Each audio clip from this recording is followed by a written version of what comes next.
on the reasons as to why bills, motions, petitions, and other business that is pending before this House, and not only the House, Mr. Speaker, but also the committees are reigning. It is not among those that are before the House, not the committee. So, Mr. Speaker, even the challenge that the institution grapples with of the backlog of the Auditor General's reports could easily be dealt a blow if reinstatement of this parliamentary business is done. And that is why I'm here to beseech the House to consider urgent of the entities that we were supposed to work with, to work with. And even the little that we did, it was rejected by Parliament. Because I must admit the way we did it, we did it as an individual. Although there is collective responsibility, as an individual, I was not happy.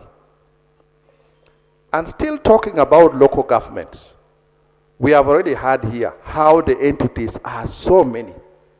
And yet, the districts have the local public accounts committees. My suggestion is that as this business is reinstated, we need to look at how governments, we need to reinforce the positions governments, we need to reinforce the positions of public accounts for local government to be able to also take care of some of the entities. Because, Right Honorable Speaker, I was very happy that we had started receiving reports. Right Honorable Speaker, I appreciate the step which is taken by the Business Committee to make sure that the business of the 11th Parliament should be brought forward. Right Honorable Speaker, this Parliament should be a continuous business place. We shouldn't, because we lost in the 10th Parliament. When we started the 11th Parliament, every business of the 10th Parliament were left aside. And I think the spirit of which you have started now is really very good. And therefore, my concern is simple, is that we should not list only this one that you brought forward. Instead of saying, honorable members introduce at appropriate time, since we have limited time for introducing this particular motion, I think 14 should not be within more than 14 time of sitting in this Parliament. It is better that we should put it that this listed one and any other, because this morning when we were receiving a report from the outgoing committee chairperson, there were some other businesses that he brought forward, which some of them are not among this list. Similarly, as the different committees will now receive the handover reports, there will be some other businesses that were left by those other committees that are very important for this House. I therefore support this motion, but I wish we could put it with other businesses that are still outstanding with committees. Thank you.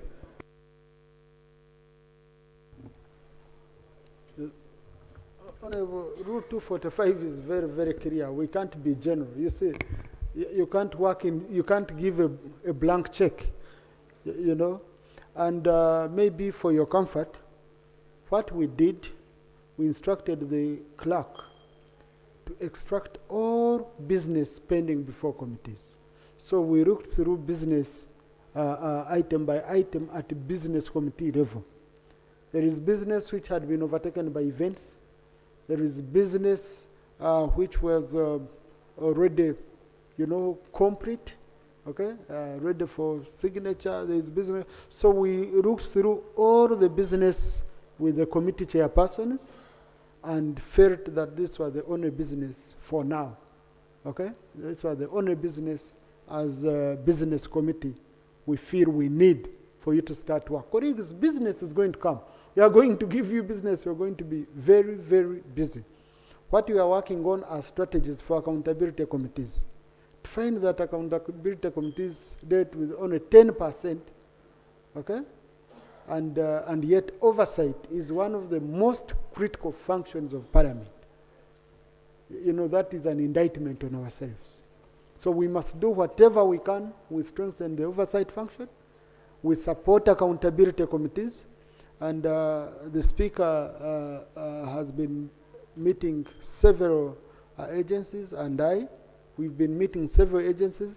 Colleagues, the kind of support we are having, especially on strengthening accountability, is so much. I'm sure we are going to do more. We have even created a department a department in charge of accountability in the Parliament, so that we can strengthen the accountability function, not only within Parliament but also outside Parliament, especially to do with training of members of the accountability committee reports, so that we can process as much business as possible. We wouldn't want to continue making blanket, you know, we make a blanket resolution on things we didn't verify. We would want to do more. And we are having a very good dialogue with the Office of LOP on how this can be realized very well. And count on us for support to ensure that you become effective in delivering on your mandate. So the resolution has to be very, very clear. We don't want it to add on and any other business, and we get into trouble. Yes, Honorable Babiku, Jessica. And thank you so much, Melissa. Right Honourable Speaker. I support the motion because of the following reasons. We are the makers of the laws and the rules, and therefore to implement them to the dot is what is best for this country. And secondly, Right Honourable Speaker, we are here as representatives of our population, and whatever we discuss here have got demands for feedback, so that Ugandans get to know what the Parliament has decided or the resolutions taken. But also lastly, Right Honourable Speaker, it is a best practice that can avoid manipulation, because if people know that when items come at the closer or at the time when we are about to dissolve Parliament and those items are not concluded, people can be targeting such periods and bring sensitive matters, knowing that they will not end up being concluded. Thank you so much. I support the motion. Thank you, Honorable Melissa. Thank you so much, Right Honourable Speaker, for this opportunity.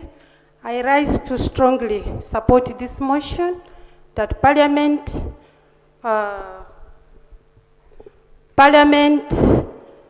reinstates the businesses that lapsed in the 11th Parliament. Right Honourable Speaker, the citizens have a very high hope in this 12th Parliament. As we all know, there are many who are struggling outside there, and there had been petitions, there had been many issues that were tabled in the 11th Parliament that were not fully resolved. I am therefore so happy that the motion is requesting this Parliament to reinstate the businesses that lapsed. Among them is the compensation of victims of South Sudan traders that we didn't conclusively finish. Right Honourable Speaker, I'll be so grateful if all these businesses are brought at our attention. Thank you so much. Thank you very much, Right Honourable Speaker. Honourable Speaker, I think also we need to look at the reasons as to why some of these businesses were not concluded in the 11th Parliament. And one of the reasons, I think, is the limited time that we have for committee sittings. If you look upon it, Mr. Speaker, you'll see that a number of committees will probably sit from about, well, they stipulate 9 o'clock, but members will reach at about 10, and by 1 they are closed. That means only 3 hours for 3 days, because Fridays they go to constituency. That is 9 hours a week. We have benchmarked in the 11th Parliament. in a number of parliaments in Tanzania, in Kenya, and we see the practices that they do. There are a number of weeks allocated for only committee business and oversight. Whereas here, we tend to put it together with the sittings, and hence limiting the times provided for committees to conclude their businesses conclusively. So I beg that as presiding officers, you will commit to giving committees ample time to make sure they carry out the oversight and also do finish up the businesses in any way possible. Thank you. Honorable, this is something we already looking at. We assigned the clerk to prepare a document for the business committee to consider in that regard, because we don't need to be sitting in plenary every Tuesday. We have to have enough time for committees to do work. And then also for committees, we have to be very clear. We have time for sectoral committees, time for standing committees, so that we avoid the situation where members are running around committees. My committee is meeting, my committees. You end up having a running member, not an effective member. Yeah. Yes, Honorable Seungo. So, but we are waiting for the clerk. Thank you, Mr. Speaker. Even today was with my new committee, COSASE. Frankly speaking, performance of committees is determined by the leadership of the committee. It is very key. Where you think, I'm sorry to say this, but nobody will blame me because sometimes it's factual. Where you think that the vice and chair will not be within the country for 10 days, definitely there will not be work for committees. And the parliament has a timetable, it has a calendar, how it moves. Once you follow the calendar, there is no way standing committees can avoid working, even during recess. We used to carry out that. They take us on recess, but committees remain working because you have to cover the work you were given by the committee. So performance is determined, and I think it is you, Mr. Speaker, and Business Committee to determine evaluation of the chairpersons of committees. For us, we shall be available. Moreover, it attracts an income for me whenever I attend. That is the key for me. I don't take that little money small. It gives a lot of solutions for my constituency to win again. And I would pray, Mr. Speaker, that as we get this, because me, I'm happy, some accounting officers were already jubilating that they are going to throw out that business, that they are surviving accountability. So let them know that we shall consider their accountabilities, where they messed up with the funds, we have them. I'm not Chisanja, no sleep, remove it and we go by the law. That's me, not sleep, because again, the people will sleep. So, Mr. Speaker, sir, with a good facilitation of committees, give them support so that the members can take up their work diligently. I don't expect, if you are telling me to go to the field and you will think I will look after myself, then it will be a challenge. But I'm expecting, as a member of parliament, as I go to Budadiri and Mitoma, my considerations are available for my journey and everything, and I carry out my work. These are facts that cannot cause debate in the public, because when you facilitate a member of parliament, he's carrying out his oversight function by support of parliament, not from his own resources. Thank you, Mr. Speaker. And honorable colleagues, you will be facilitated. Maybe one other thing which I should tell you is that we no longer want a member of parliament to travel abroad on business of parliament before they receive their per diem. Because many have been going to money lenders. By the time we pay you, we are indirectly paying a money lender. Yeah, so we've worked out arrangements whereby you will only travel. We shall sign for you if your money is available. If it's not available, we shall tell you to postpone. The business of saying, give me a ticket, then I go to the circle, no. You have to travel when your money is available. I had assigned the Attorney General and the leader of opposition and the opposition chief whip to talk and discuss about this issue of time. Because the Constitution is very clear. Okay? We have 6 months. Okay? We have 6 months, but but we needed the guidance of the Attorney General. I didn't want to ambush him. I wanted to shorten the debate by the Attorney General talking to Lopu, who is the head of the accountability side, that we move in consonant. Honorable, I had picked another colleague. I think Honorable Naruima, you are next. Thank you so much, Mr. Speaker. Mr. Speaker, on the very matter of the time given for the Accountability Committee to present back to Parliament the different reports, you realize that these audit reports are presented either late December or early January. Now, the first 3 months, we are always in sectoral committees and we are considering the budget. The budget takes priority. So even the time for the 6 months needs to be revised because literally we have 3 months to consider the accountability committee. So I pray that we also look into that matter because literally there are 3 months, not 6 months as outlined. And also I support the motion because we are the people responsible for accountability. We cannot stop the accountability process by the entity of Parliament not performing its role. So the mere fact that we are reinstating business, we are also performing further our accountability role and ensuring that money we allocate is literally the very money that has been spent. I want to appreciate you. Thank you. There's a honorable colleague here. Yes, honorable. The next one. Thank you, Right Honorable Speaker. I appreciate the inclusion of bringing forward the lapsed business of the 11th Parliament. My attention, Mr. Honorable Speaker, is drawn from a bill that was granted permission by Mitiana South Member of Parliament, Honorable Richard Lumu, who by then was a Member of Parliament on independent ticket, who was granted permission to introduce a private member's bill to amend the Administration of Parliament Act, the law that governs the elections of parliamentary leaders, Mr. Honorable Speaker. And I was requesting that this particular bill be included in the issues of lapsed business that was not concluded in the 11th Parliament, Mr. Speaker. Thank you, Mr. Honorable Speaker.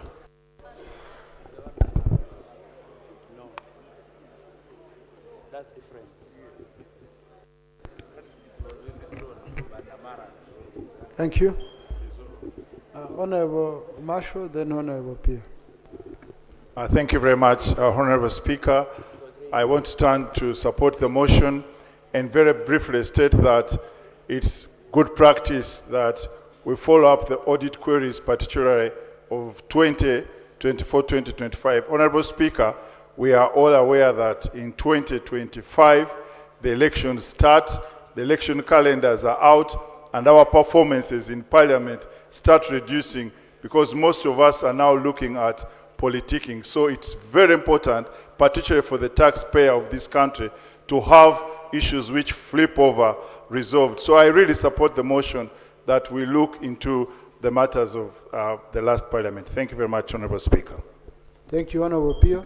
Thank you so much, Right Honorable Speaker. I also rise to support this motion that this business be reinstated. However, Right Honorable Speaker, I believe that for purposes of clarity, the action taken reports from already business that was already presented on the floor of Parliament should still be valid and therefore will not apply under this rule.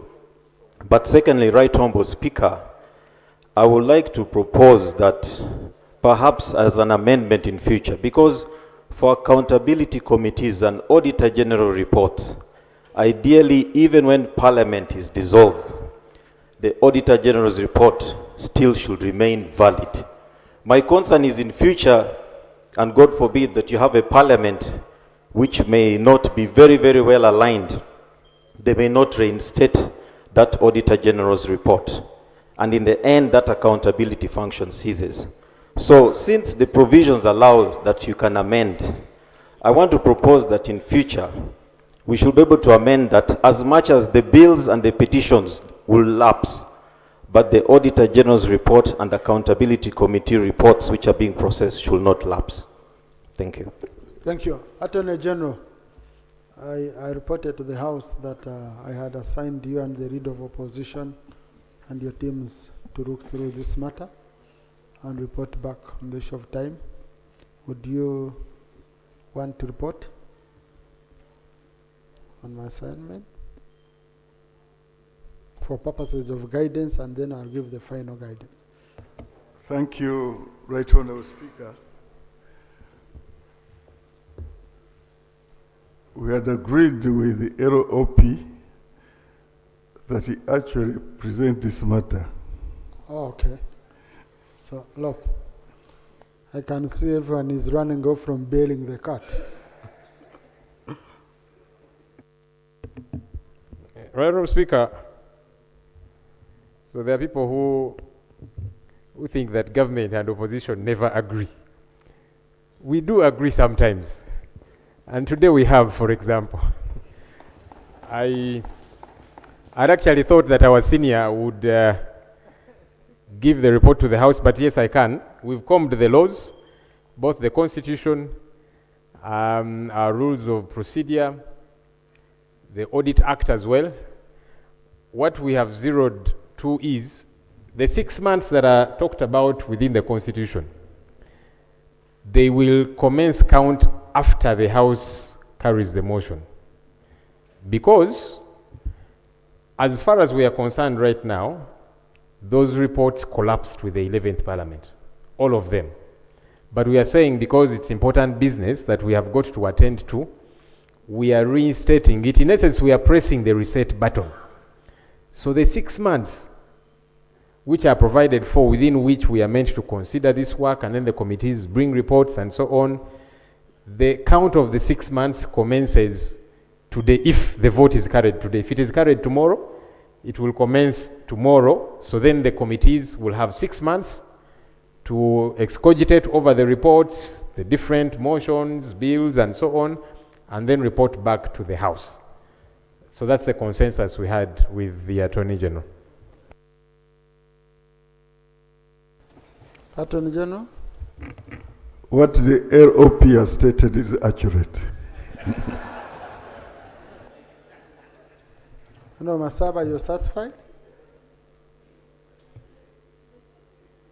Right Honourable was in the meeting, and we were considering the options, and since the Auditor General does not, because the date we're going with of the 29th is when the Auditor General reports or hands it in the report to Parliament, but officially that report is handed in here by the Commissioner. So we are taking the date the Commissioner has laid today, the report, as the day the Parliament is receiving that report again, and as part of business that we will begin with. So we did agree on that position, Right Honourable. Thank you.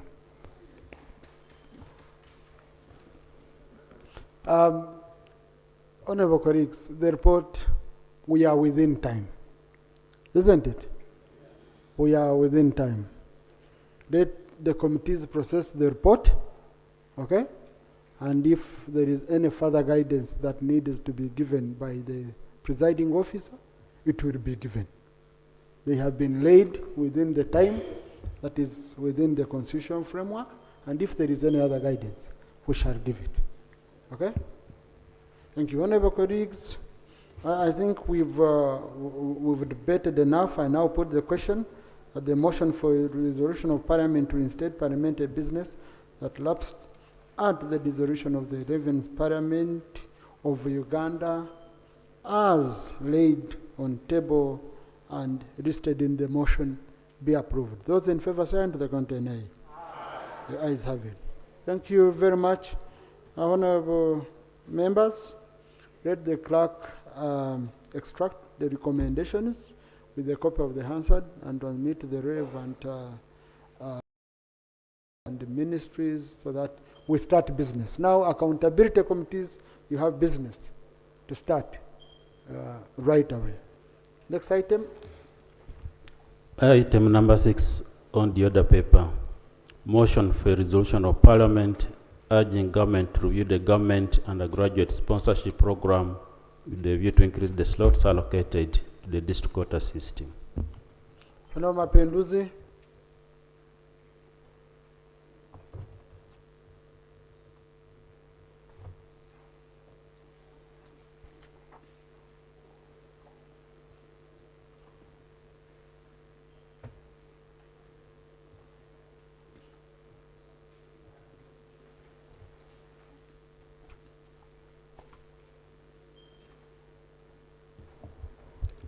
Thank you very much, Right Honorable Speaker, for the opportunity to move a motion for a resolution of Parliament urging government to review the government undergraduate sponsorship program with a view to increase the slots allocated to the district quota system.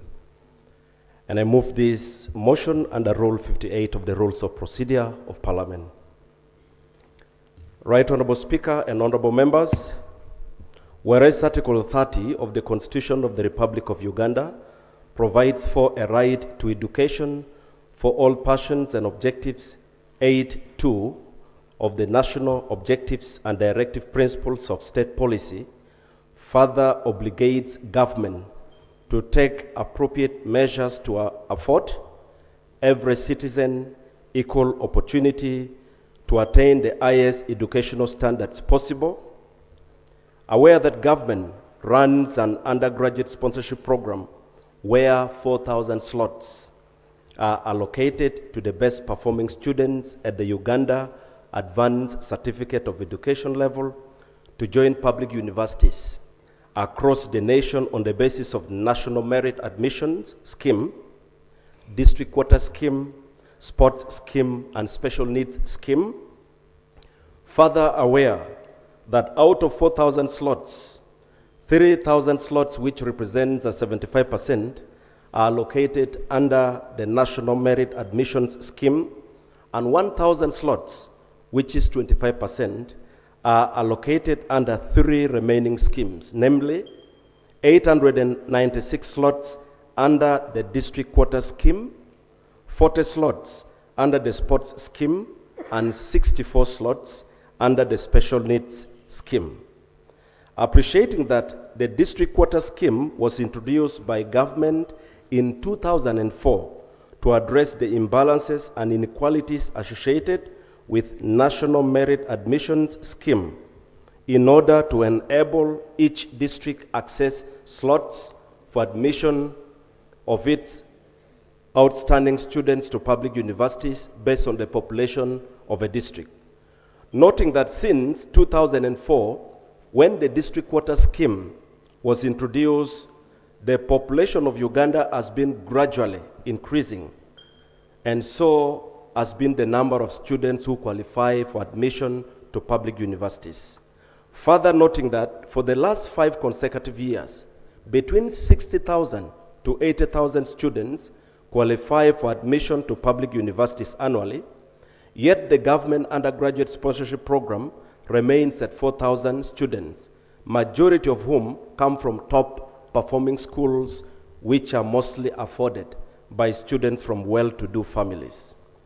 Concerned that the District Quota Scheme, which was intended to address the inequality, the distribution of slots under government undergraduate sponsorship program, is allocated 896 slots only, which are distributed on the basis of the population of a district, and as a result, rural districts end up with fewer slots because of low population, while districts in urban areas are allocated more slots due to high population.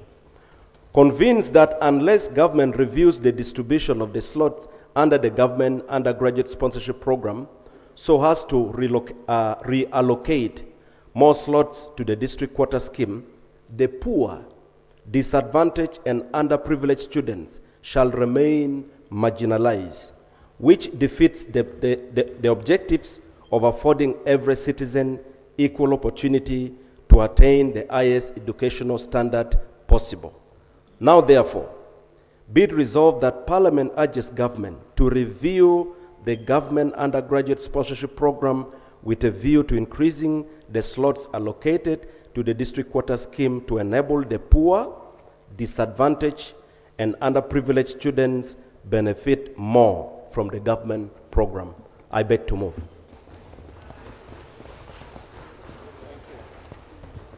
Is the motion seconded? Is the motion seconded? Honorable Batom, Farian, Honorable Paparurian, Honorable Azza, Tom, Honorable Bigger Rose, Honorable Soed, Honorable Cole, and many members of the House.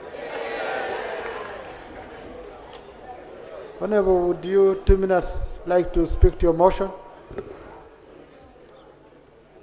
Just Ms. Honorable Sewungu, who has been a long-standing member of the Committee of Thank you, Education. Mr. Speaker, sir. I was the Shadow Minister of Education. And since I entered the Parliament, I've been the Committee of Education, not until my boss sent me to Committee of Defense and the Shadow Minister, Defense.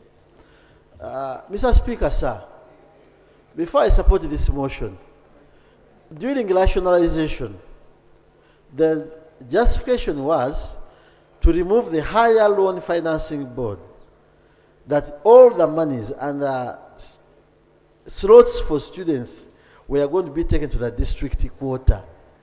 And the higher loan financing board, I will request even the ministers around had got a lot of money, because once we are getting these loans through borrowing and paying back. I want to know, before I support this motion, what is at stake now? Where are these funds? Where are all those loans? Because that was the justification that was brought before Parliament, that the loan scheme would be used to get students under the loan scheme for the district Honorable, what's quota. your procedure matter? So procedurally, is the procedure key from Mr. Speaker to know before from the Minister of Education, Honorable Mingo, my good friend, Doctor, what exactly is happening with the higher loan financing board funds and those students whom they convinced us by rationalizing that board that they were going to be taken through district quota. That's what I want to know. But, because it will be a solution to Honorable Mapenduzi's motion. But Honorable, is that a procedure matter in your heart of hearts? I have driven it very well, and of course I first built my issues, but said would it be procedure okay for the minister to inform this House? Thank you. So that as we support the motion, we know where those students are and the funds from the higher financing board, which was taken to Ministry of Education. Thank you. Honorable Minister, I think you've taken note at that time, okay? Because the member is going to justify his motion. He has just been allowed, so he's going to justify. And then we have the two seconders, and then we give a minister a chance before we open up for debate. Yeah. So Honorable Mapenduzi, 2 minutes, because you've already touched on critical issues. Thank you, Right Honourable Speaker, and thank you, honourable members, for the overwhelming support. Right Honourable Speaker, allow me to begin by thanking His Excellency the President and the NRM government for initiating and sustaining the undergraduate government scholarship scheme. This scheme, which is commonly referred to as government sponsorship, began in the early 1990s. And by 1996, Right Honourable Speaker, government was providing about 2,000 slots of 2,000 slots of government scholarship. But it's important to note that in 1996, the population of Uganda was about 21.2 million people. Now, in 2004 was when government introduced the district quota system, and by that time, the slot had been increased to 4,000. But remember, again, the population that time had grown to about 27.1 million people. Today, 2006, the slots have remained stagnant at 4,000 when the population of Uganda is hitting 50 million plus. And the number of students who sit yearly, for example, last year alone, the number of students who sat A-level was 165,172 compared to only 59,329 in 2004. So you can see the difference by over 100,000 students who sat last year. And when the district quota system was, 2004 when it was introduced. And so, Right Honourable Speaker, I would ask this question that, don't we think there is need to consider the population growth and increase the slots for government sponsorship from the current 4,000. Secondly, as I conclude, Right Honorable Speaker, all the records indicate that majority of the students who qualify for this admission are majorly drawn from schools that are said to be performing much better, and most of these are congested in the urban centers, as I had indicated. And so schools like from Kabong, from Koboko, from Madiokolo, from Kisoro and elsewhere have to struggle, and you can imagine the schools that are concentrated in the urban centers. I will not mention districts and cities, but majority of these schools, you may find one school alone producing students admitted on government up to about 80 or 100, just one school. But there are regions in this country where they cannot even produce 50. And so that therefore, Right Honorable Speaker, creates a very bad environment, because the impression is that children from poor families are not able to access this. And so it appears as if we are trying to reward the rich and segregate those from poor families. And so, Right Honorable Speaker, my prayer is that this is supported for the good of this country and for the good of the future of our children. Thank you very much. Thank you, Honorable Mapenduze. Second, Honorable Batom Koriang.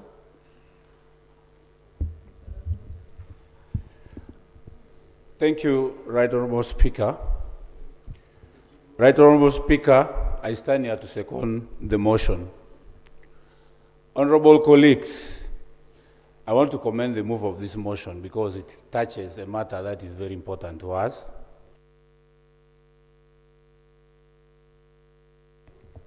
It's about education.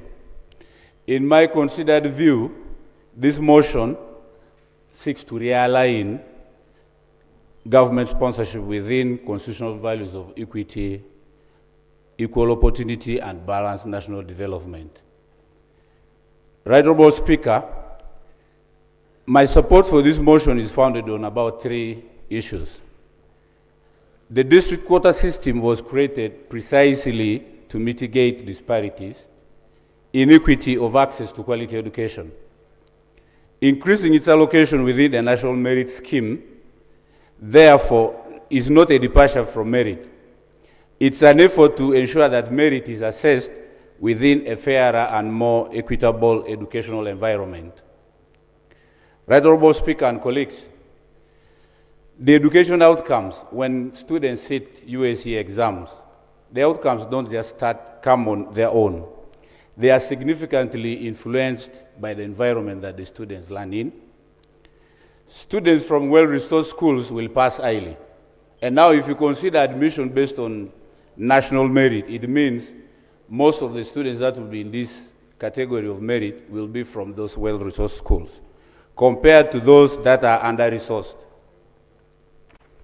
So it follows that immediately when the students are sitting exams, it's already rigged that the students that are going to benefit from this scholarship, sponsorship, are going to be from those within a certain criteria of schools. Uganda requires a skilled professions in every district. Our hospitals, schools, local governments, agric extension, name it. The public service grapples with attracting and retaining staff in many of the rural. Honorable switch on and conclude. Thank you. Many of the districts, for example, if you counted how many schools, how many districts have qualified district engineers, there will be less than 20 out of the 140-something districts. But if we consider that the slots for district quota system are considered based on that fair consideration, then we would attract students from all these districts, including the rural district, to do civil engineering and many other courses, that when they are able to qualify, they will be able to go back and work within an environment that they are comfortable to work in. Now, our policy as education, my reason for proposing and entirely supporting this motion is that even the Ministry of Education itself has in many occasions come out to say they want to review the undergraduate sponsorship scholarship program. So bringing it to the floor of this House is actually giving education the right time to make sure they go back to review this motion, this scholarship program. And in my conclusion, Right Honorable Speaker, public confidence on our education system, especially the merit-based admission system, is very low. Because when you look at the admissions concentrated in a few districts, the rest of the country thinks it is rigged to benefit them. So us moving this motion as this House will regain the confidence that these people have on us. Right Honorable Speaker, in my conclusion, this motion presents a practical, balanced, and evidence-based opportunity to strengthen one of Uganda's most important investments in human capital. By increasing sponsorship opportunities and enhancing the district quota system, Parliament will widen access to higher education, promote equity. Thank you. Honorable Paparu. Just a minute. Honorable Paparu. Thank you, Right Honorable Speaker. I stand to second this motion. Right Honorable Speaker, nations have bridged gaps between the poor and the middle income earners through provision of education.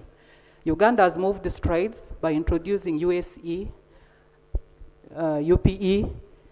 Now the access to higher institutions is limiting beneficiaries from the rural or poor communities. Right Honorable Speaker, we know in this country, when you get 2 principal passes, you have actually passed A level. But for the poor, even if their students get 2 principal passes, they cannot afford to pay their students under private scholarship. Right Honorable Speaker, the tuition at universities are about 3 million per semester. But we have parents who are able to pay students in the good schools in this country, and they're paying about 3 million per term. So these are the students who are the cream, they perform very well, and they are the ones admitted at the universities for medicine and all that. When you see the courses for which students are admitted under quota system, Right Honorable Speaker, you will realize some of these courses are courses that are not highly marketable. You will get very few people doing medicine, engineering, under quota system. Right Honorable Speaker,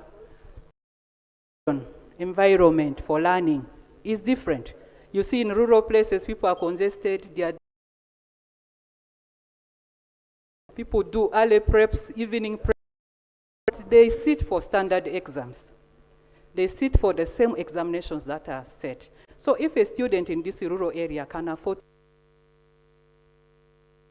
to get 2 principal passes, we pray in this motion, I'm seconding, that the number for the quota system is increased so that those who are resilient in the rural areas can benefit from those courses.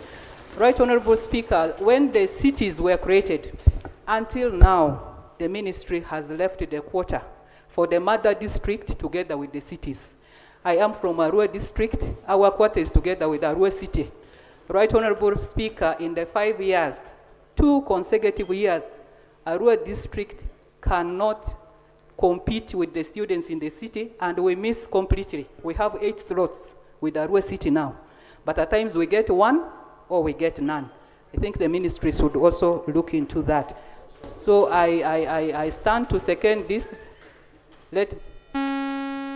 Thank you. Honourable Minister. You know, before I open up debate, the Minister needs to guide us. And, thank you very much, Right Honourable Speaker. Right Honourable Speaker, I want to begin by thanking my brother, Honourable Mapenduzi, for moving this motion, and also thank other members who have seconded it.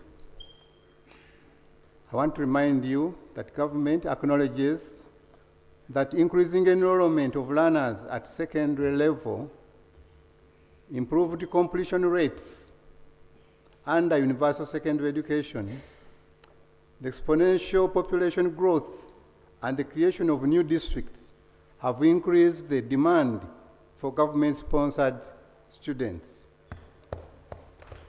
Consequently, the existing allocation under the district quota system is under increased pressure. However, government is also mindful that any expansion of government-sponsored admissions must be carefully balanced against the available fiscal resources and the competing national priorities.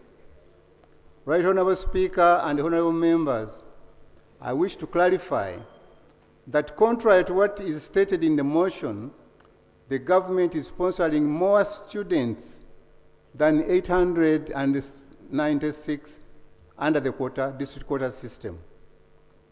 Following the enactment of the Higher Education Student Financing Act of 2024, a greater number of undergraduate students are being admitted under government-sponsored through the district quota system.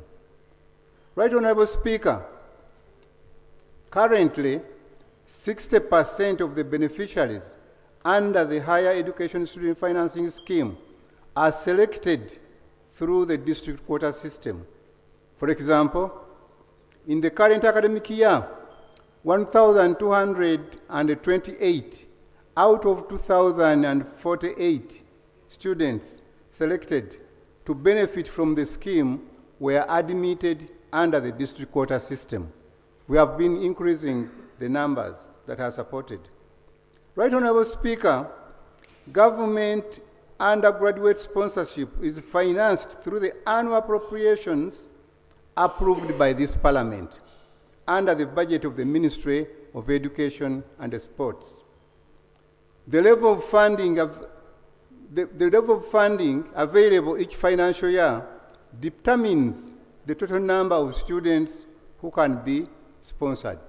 Give us more money, we shall be able to deliver and give you.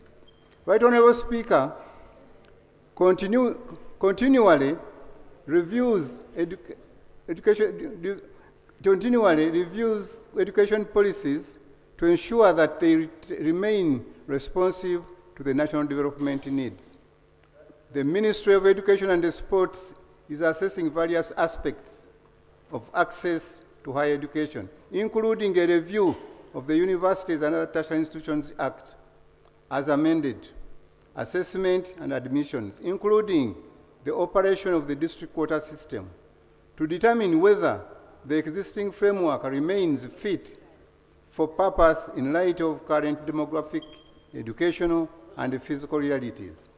I therefore thank the mover for bringing this matter out to the attention of this august House and assure honourable members of government continued commitment to expanding equitable access to the quality of higher education while ensuring that any proposed reforms remain financially sustainable.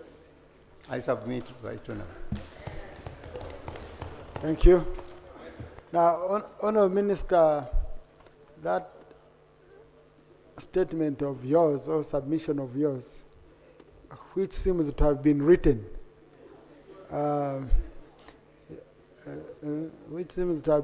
would you mind sharing it with us so that we can upload it for members' reference, even in future? What is the procedure matter you're raising, Honourable Sir? Mr. Speaker, with due respect to the Minister, the Honourable Member brought his motion and it has attracted the attention to all members. When I raised my procedure matter, I was having a particular component of that higher loan financing board coming into the district quota. And that's why I wanted the Minister only to respond to as you are directed, so that members debate positively towards the motion of the member. So are we proceeding well when the Honourable Minister, Dr. Miyingo, has brought all answers that are trying to insulate the debate out of the motion brought by the Honourable Mapenduzi? Mr. Speaker, sir. That component. But Honourable Songo, your own rules, Rule 76, on the scope of debate, you know, we have a motion, okay? So the Minister has submitted within the confines of the motion, as provided for under rules. Now you're the one complaining that the minister is not proceeding procedurally well because he has refused to go outside the rules. Huh? You know, no scope of debate. So what if he's uncomfortable? So for now, let us remain within the scope of debate as provided for under Rule 76. Honorable Ndezi, then Honorable Lola Kanushi. Right on, Speaker. On members, this is a very important and brilliant motion. It is grounded in Article 32 of the Constitution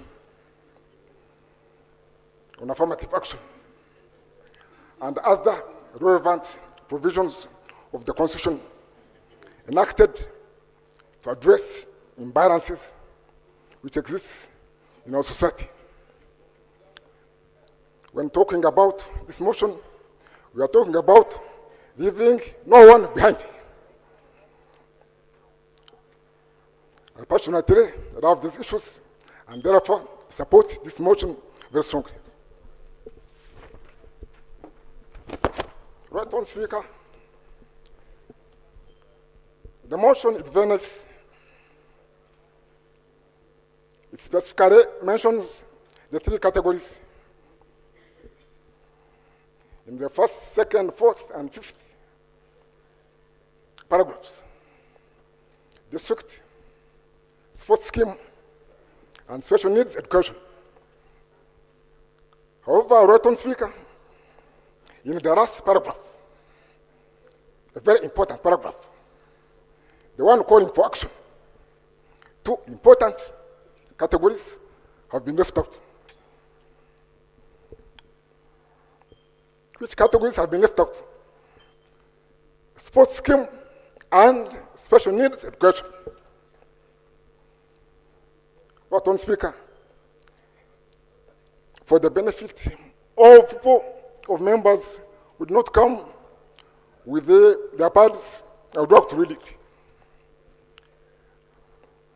Now, therefore, be it resolved that Parliament urges government to review the government and the budget sponsorship program with a view to increasing the slots allocated the district quota scheme to enable the poor, disadvantaged, and underprivileged students benefit more from the government program. So now, Speaker, what am I trying to emphasize? Two categories have been left out. So right on, Speaker, I have an amendment. An amendment which seeks to insert sports and special needs education in the last paragraph. That's my amendment number 1. To insert sports and special needs education in the last paragraph. The mover has already mentioned that the challenges faced by these groups are already the same as these people we are selecting from districts. So that is my first amendment. Second, right on, Speaker, the resolution has no time frames.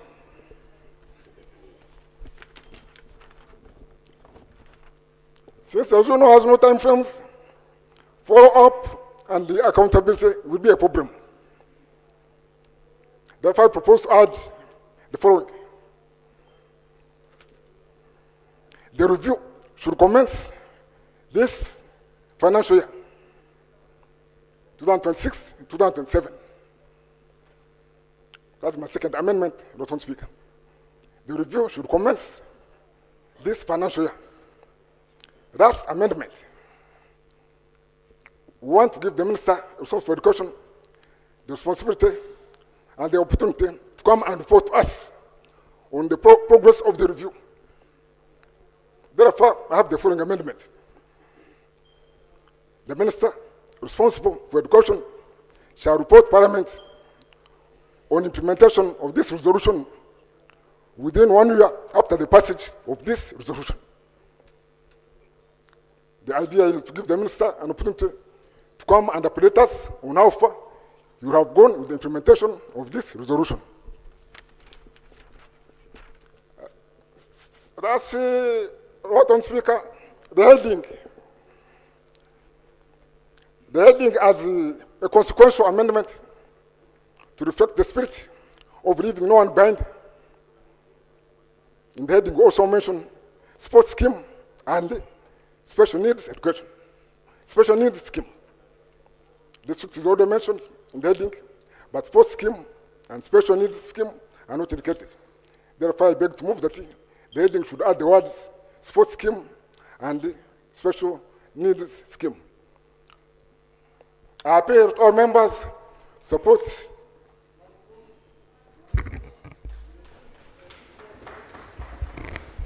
Thank you, Honorable. And this may be for guidance. And I just wanted to clear. You see, colleagues, action taken reports are clearly provided for under our rules, Rule 229 of our rules of procedure. And it gives 60 days for the minister to report back. But the member is being generous by saying we give 1 year. Okay? So I would think we go, since the rules are already covering that part, we keep it at 60 days, then the minister can continue updating, updating. That is if the motion is carried. I don't want to be in contravention of Rule 86 of our rules of procedure on anticipation, ruling before we could put a date. So I had Honorable Rora Kanusha.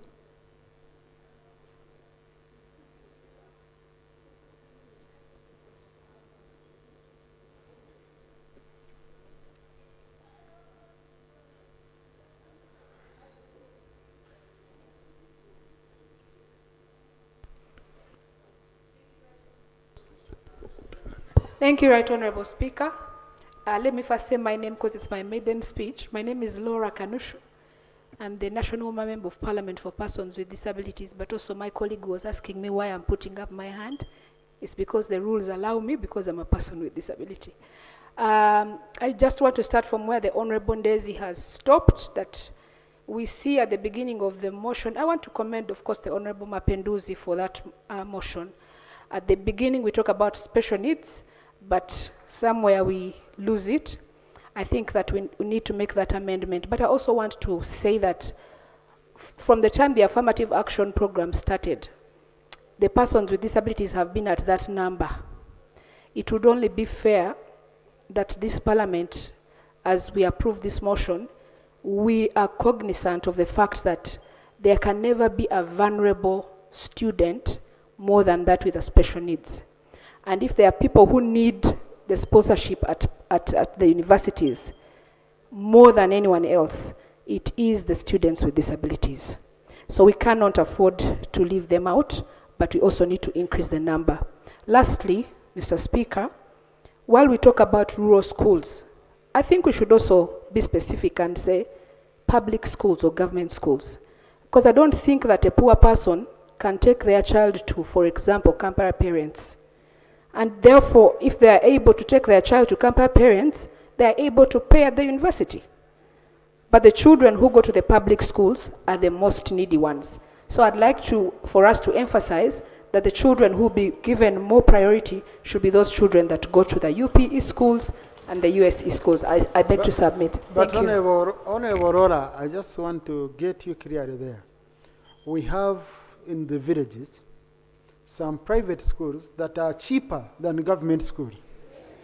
In the villages, and parents cannot afford public schools, UPE, so-called UPA or USA schools, but they can afford those of private, especially church-based, faith-based. How would you handle? Right Honorable Speaker, I think I would be advised by the Minister in that regard. Yeah, sure. Thank you. Sure. So colleagues, I want to take advantage of one of us who has so much experience in this sector, Mr. Bruce Barawa, who has been at Makerere University Council. And I know when this district quota system came, you and Javira was at Makerere but a BASA. So you were just receiving money. When we don't have it, you chase us. And this one was on council where they were discussing. Thank you very much, Mr. Speaker. Mr. Speaker, I want to join the colleagues in thanking the Honorable Mapenduzi for thinking through this idea.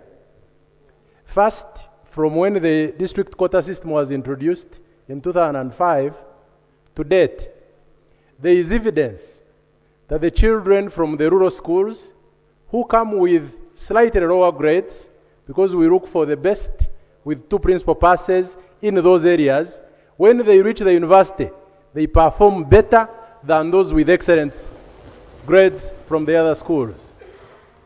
Mr. Speaker, the scientific nature to test this has been the introduction of pre-entry exams for the raw schools in the country. And now we know that what we have been calling merit is no merit at all. It is therefore important, Mr. Speaker, that we think through this idea very comprehensively so that the children of Uganda from the rural parts of the country don't just join the university on quota system, but join the university to participate in what matters in the development of the country. Today, 90% of the children on the district quota system are doing humanities. It is therefore important that as Parliament discusses this matter, there is an amendment to include a 50% share of whatever will be for the district quota to be for sciences. Mr. Speaker, the Honorable Mapenduzi did indicate very accurately that the number is 896 of students today. The list is available. We can submit it when it is required. And what the minister is talking about is additional measures to carry the district quota are actually students who borrow money and will pay it back when they get jobs. So we cannot confuse that to be government sponsorship. Mr. Speaker, the science component and the district quota need to be given percentages. Today, the district quota system is for 25% and the national merit for 75%. I would request Parliament to flip 75% for the district quota and 25% for the national merit. And also to have 50% of the 75 for sciences and 50% of the 75 for the humanities. I submit, Mr. Speaker. Thank you. Yeah, you see, honorable colleagues, what usually pains me with such motions, okay, is that they are not all that resolute, because we are just urging. We are urging, because you see, because of the limit of Article 93 of the Constitution, where any motion that has a charge on the consolidated fund cannot be moved by a private member, any law or any motion. So, but Honourable Minister, we've shared a lot. I think this is something we should really handle and we sort out, okay? Okay, I think we shouldn't take long. We shouldn't, let me just,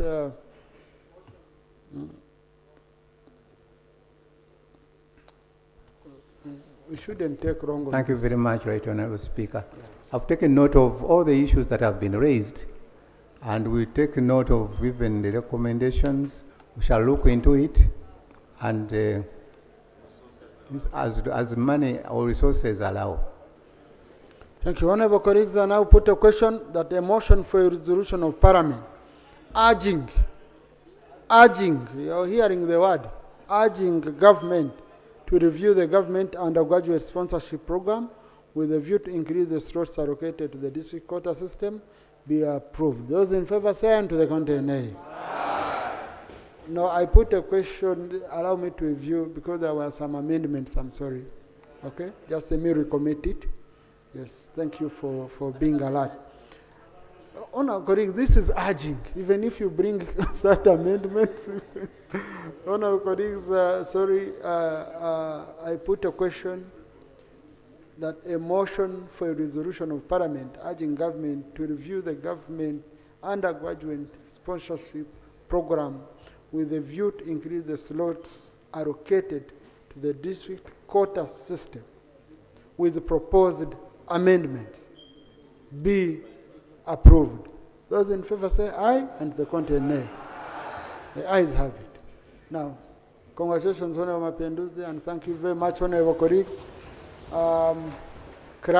Extract the resolution and the Hansard with the very, very clear amendments and forward it to the Minister.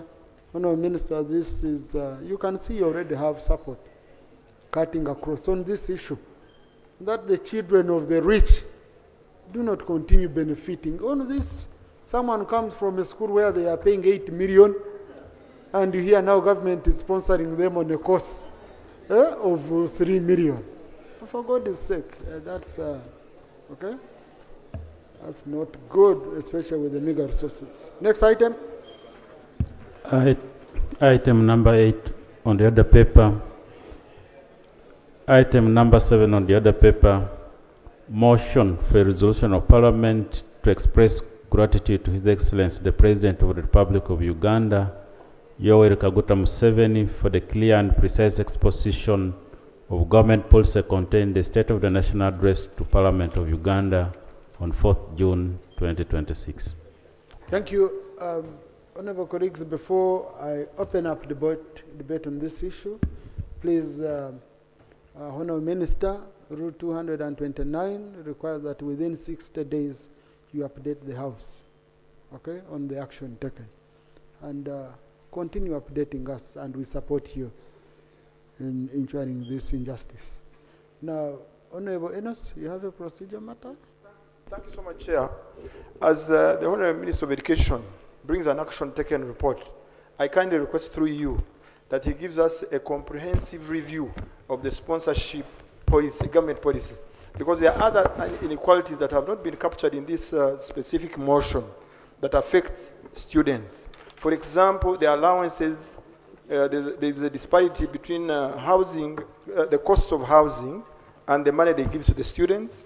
There's also an issue of employability versus the loans. So I think you should give us a comprehensive report regarding the sponsorship policy of government, and we have a comprehensive debate and make resolutions to that effect. Because there are other challenges bigger than even the inequalities that we've not addressed in this motion. Thank you so much, Mr. Chair. Honorable, that's an indirect way of amending the resolution of the House, and really, it wouldn't be procedure right for us to do so. But the committee on education, the sector committee, should take note as part of its business. They should interact with the minister on this.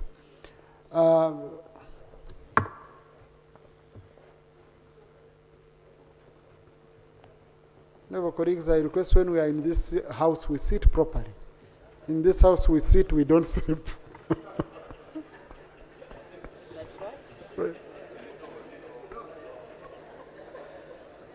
Okay? Thank you. And you can't use size as an excuse for saying I'm not fitting well. So, honorable colleagues, we are going to have a debate on the State of the Nation address by His Excellency the President and the response from the leader of opposition. In this debate, I request we don't interrupt colleagues. Each colleague gets 3 minutes without interruption, unless it's extremely factual or he has gone into an irregularity or what. We give members a chance because we want this to be a session for maiden speeches. You're introducing yourself to the country. Number 2, this is an opportunity for you to relate the State of the Nation address to what is expected from your constituency. Okay? So the President spoke on this, but now you can localize or domesticate the State of the Nation address to your constituency in what you expect the nation or the government to be doing in your constituency. So I received lists from government side, from the independent side, the opposition chief whip told me, he was calling members, they said for them they will be picked as they are here. Okay? But you see, the purpose of the list was for us to follow order, because we don't want to pick you 3-4 times during one item when others have not been given a chance. But Clerk, you will take note of whoever submits on this debate, and then we shall be able to ensure that we don't repeat ourselves. So let's open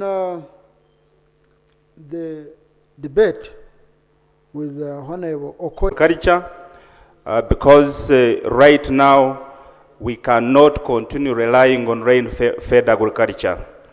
Right, Honorable Speaker, we are losing a lot, especially when it comes to prolonged droughts, and most of the crop yields we are losing more than 50% of what is expected of value. And when the President addressed the issue of the irrigation, I think he was on point.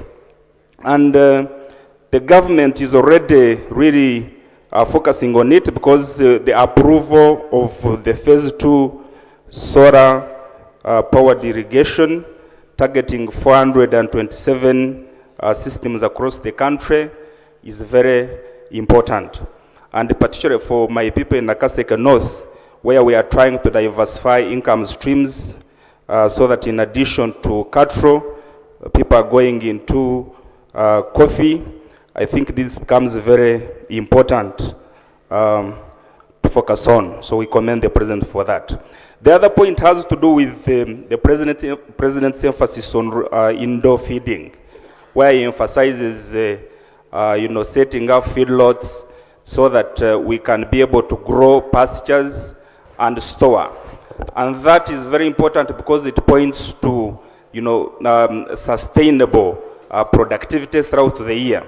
Right, Honorable Speaker, right now during the dry season, if I quote an example in my constituency, where we produce between 200 and 250 liters of milk daily, in a dry season right now we are having a lot of problems. Milk production has gone down by more than 50%.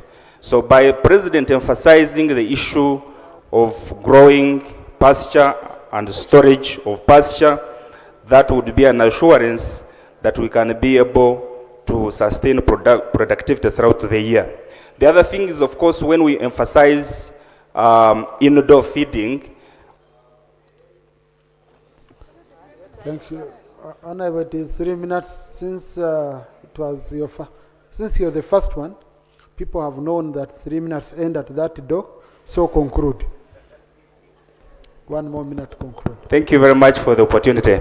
Okay, just as I conclude, so focusing on indoor feeding has other advantages. Number one, you are able to look after more cows using relatively smaller land compared to free range.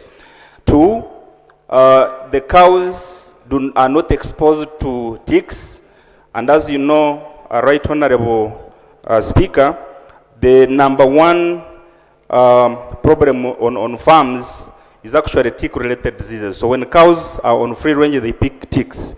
So I think the President was on point by focusing on or by emphasizing indoor feeding. So to us who are in the cattle court, it becomes very, very relevant that once we go into it, it's going to help us increase productivity. I submit. Thank you very much. Thank you, Honorable Secretary Fred. Thank you very much, Right Honorable Speaker, for giving me the opportunity. My name is Fred Baseke. By the grace of God, I'm the Member of Parliament for Ntenjeru County South, Kayunga District.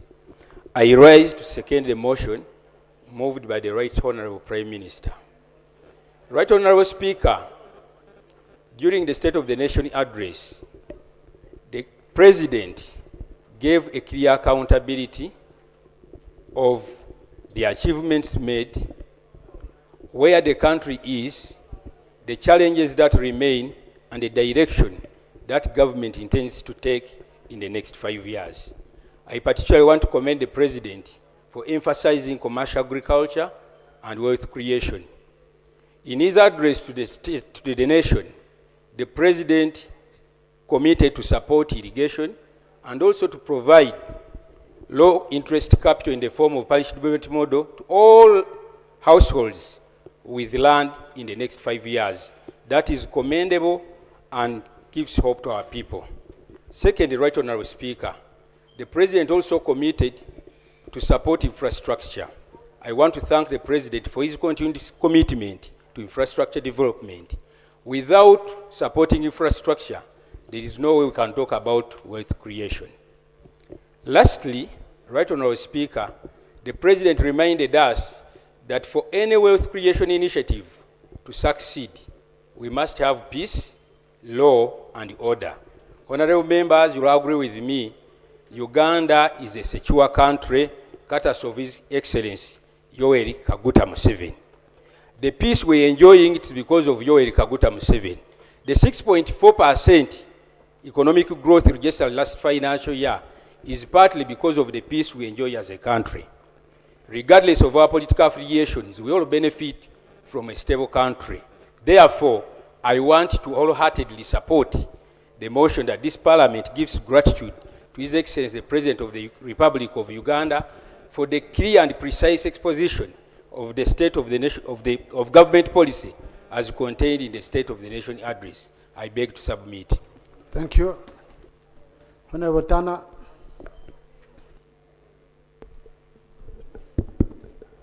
Thank you very much, Right Honourable Speaker. Honourable colleagues, today I stand to appreciate His Excellency Yoweri Kaguta Museveni for the State of the Nation address, particularly for focusing on wealth creation.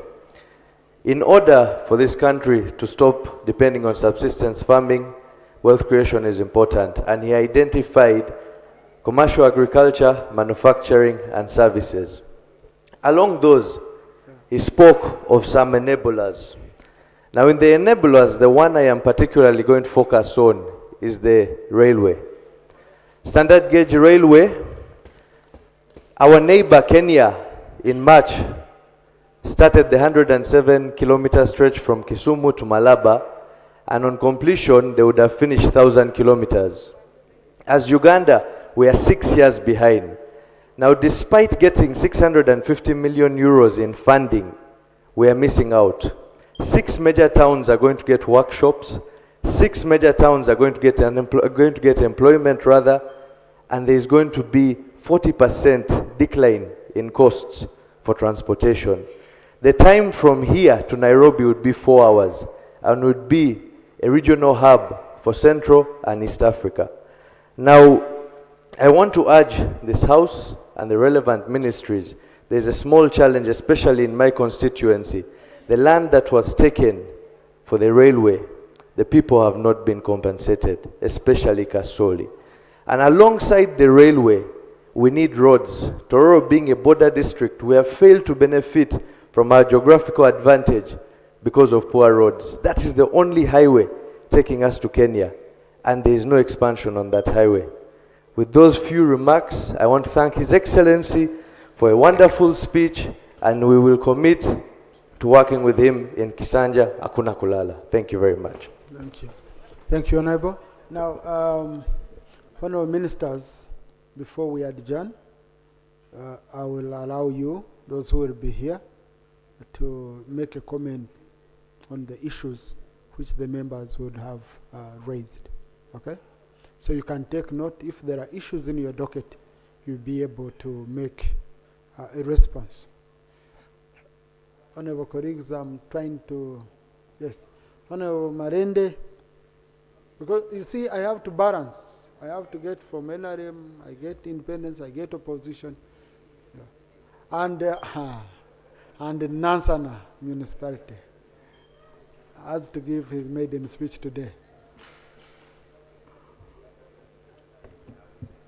Thank you, Right Honourable Speaker, for this opportunity. I am Shamim Malende, the woman member of Parliament for Kampala District.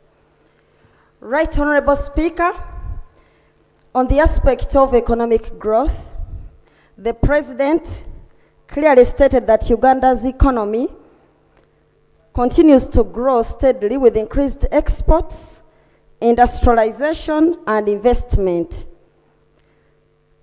The President clearly spoke on increased exports, but did not come out clearly on the issue of importation of goods. Right Honourable Speaker, Kampala Central Business District, which I represent, comprises of many businessmen and women who are the biggest taxpayers in this country. They continue to grapple with challenges on importation of goods, among others, the delays in clearances at customs office, which results into demurrage costs. Because in most cases, when a businessman or woman brings in their goods and they are taken into the bond for verification, they are supposed to be valued by customs. But that period when the goods are in the bond, each passing day, those items attract US dollars 60 per day. And that is as demurrage, and that is depending on the space that you have occupied. So it is 60 US dollars and above daily. And currently, Right Honorable Speaker, as we speak, the business community in Kampala, they have their items and goods stranded at the bond for over a year. Clearing goods takes over between 6 months to 1 year.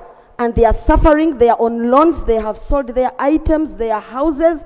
And now, what I want us to know, or what I want the Honorable Minister to clarify or to help us with, is can the line minister inform this House what action is being taken to avert this delay? How are they tackling this issue? Because the business community in Kampala is losing a lot of money.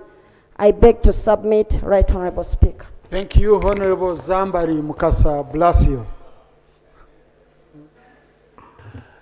I thank you, Right Honorable Speaker Zambari Bulasio Mukasa from Nansana Municipality, Shadow Minister for Sports.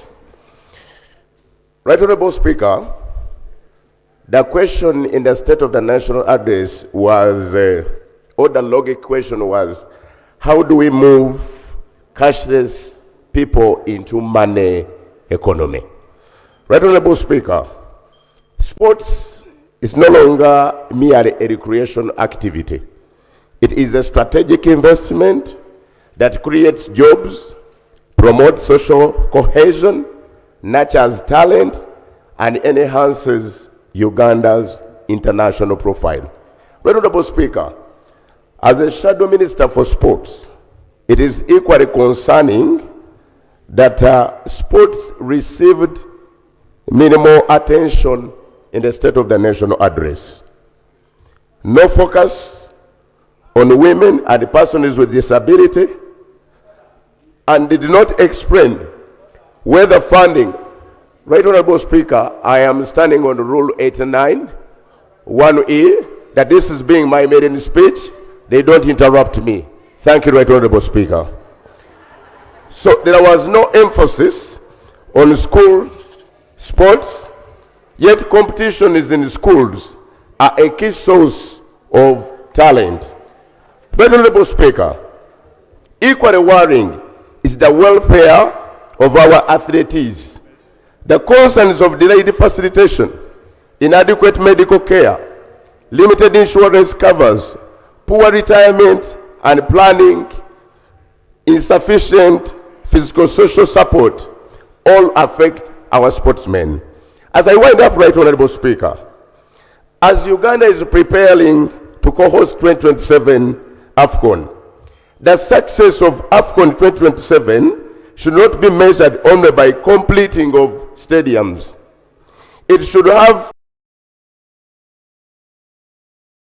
sports infrastructure across the country, strengthen the institutions, increase youth participation in sports, and sustainable sports development programs.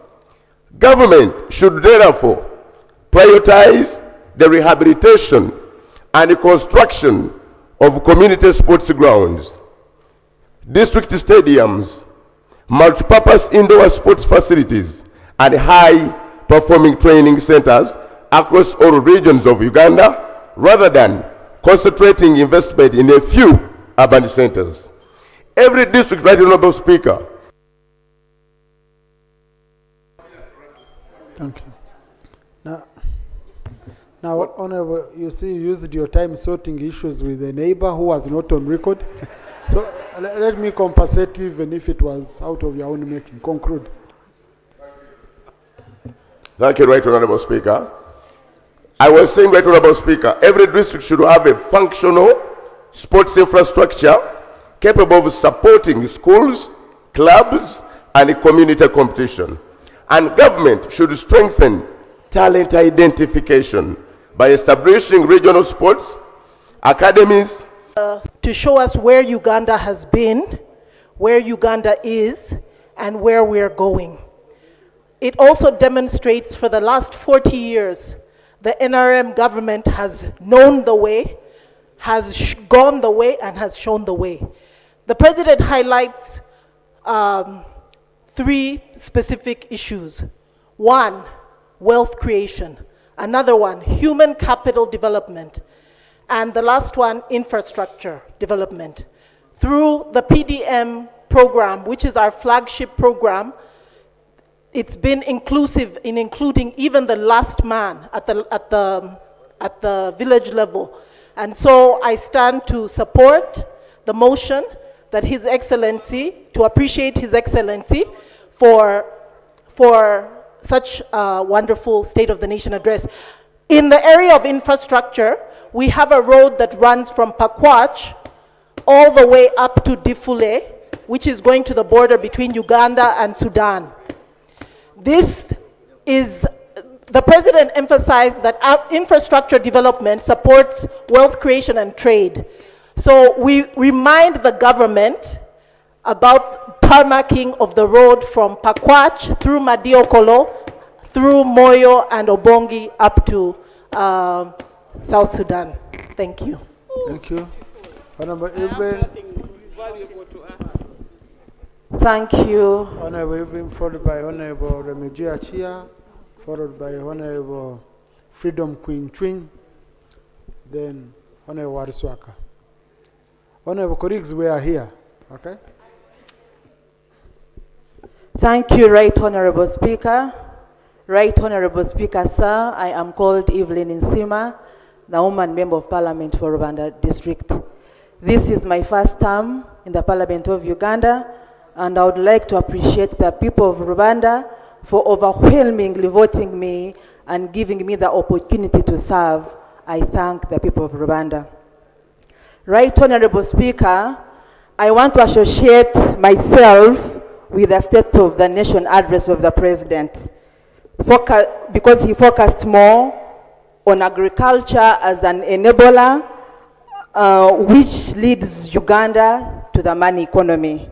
Right Honorable Speaker, it is timely because approximately 70% of the population deals in agriculture. To be precise, 33.1% of the people of Kigezi participate in subsistence agriculture.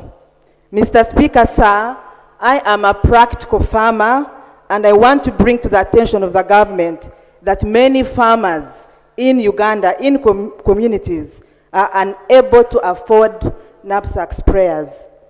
Majority plant crops and are unable to timely spray their crops, resulting into low productivity. Right Honorable Speaker, does the government of Uganda agree with me that each village, for example, Rwanda district that has 478 villages, should have a knapsack sprayer at village level? However, Mr. Speaker, sir, I believe development does not effectively progress in isolation of enabling the health capability. Kigezi sub-region has 6 districts with a population of 1,787,231 people as per the 24 census report. Unfortunately, Kigezi sub-region has no cancer center. Mr. Speaker, sir, despite the increasing number of cancer patients, particularly in farmers and peasants in rural communities. Mr. Speaker, sir, most of these patients have to travel to Mulago and Mbara to access these benefits. Right Honorable Speaker, sir, I conducted a fact survey and the findings based on Uganda Cancer Institute indicate that cancer in Kigezi sub-region is increasing with 1,200 new cases every single year. Thank you, Honorable.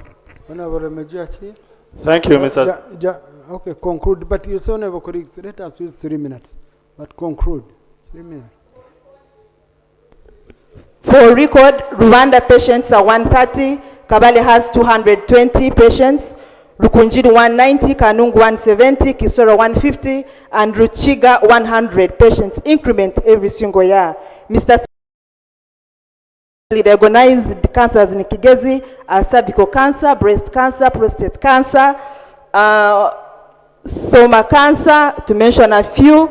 And my prayer to the government, Speaker, sir, is to ensure the government prioritizes the cancer center for Kigezi, and at least each village has a knapsack sprayer. Thank you very much. Thank you.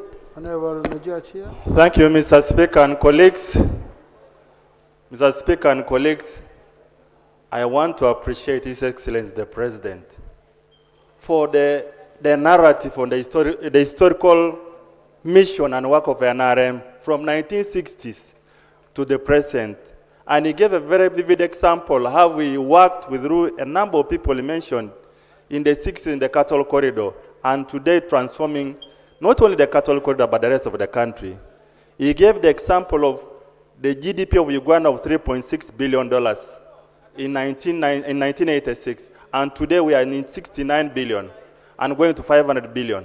He gave the example of life expectancy rising from 43 years to now 68 years. Infant mortality reducing from 122 to now 36. And he gave poverty reducing from 56 to now almost 16%. And I think, colleagues, in terms of tracing the history of NRM and the work of President Museveni, we must give him applause for the dedication to this country and for working, bringing us from state of hopelessness to a state of hopefulness. But the historical mission of NRM in Karamaja is not yet done, colleagues. As we talk now, the vulnerabilities to weather are still persistent. To this house, we want to appeal to this country. Karamaja is now in a state of dire need of food. More than 900,000 now people are affected.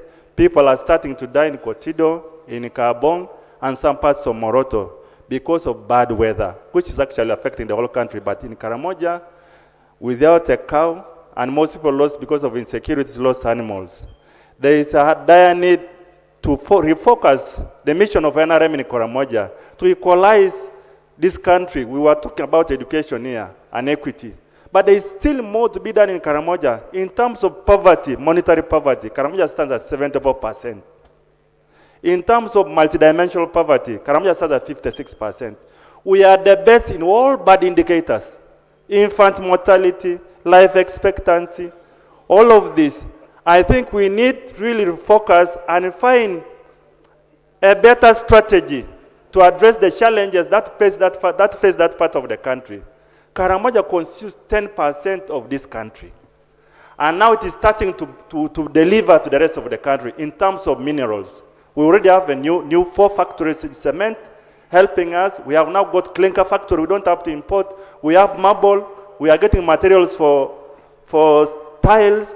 So let's support Karamoja so that Karamoja can support this country. My appeal to government and to this country is that let's refocus on the historical mission of NRM and that. Thank you. Thank you, Honorable Chair. Colleagues, whenever I get colleagues from Karamoja, I really, it touches you because Karamoja can be the food basket of not only Uganda, but the region, the whole region. I hope government is designing a deliberate program for transforming Karamoja and tapping it into its potential. So I had picked Honorable Queen Twin, Freedom, then Honorable Aruswaka, then I pick Honorable Maria Chambade, and then I come this side. Colleagues, on this, each one of you will speak Okay? So we shall not close it until you say, please close that debate. Thank you very much, Right Honorable Speaker and the House. I stand to support the motion and pay gratitude to His Excellency the President for his concise and clear State of the Nation address, which is working instantly already. When he said no more sleep, I think everyone is now awake. Even in my village, they are calling ministers to go and see their school projects and water projects. When he said no corruption, the country is on fire, everybody is active. When he has said middle income status, this has given hope. And people now feel that we can actually reach the middle income status through PDM. But on this PDM, I want us, Honorable Speaker, to help this country. In my county, I represent Ora County in Zombo District.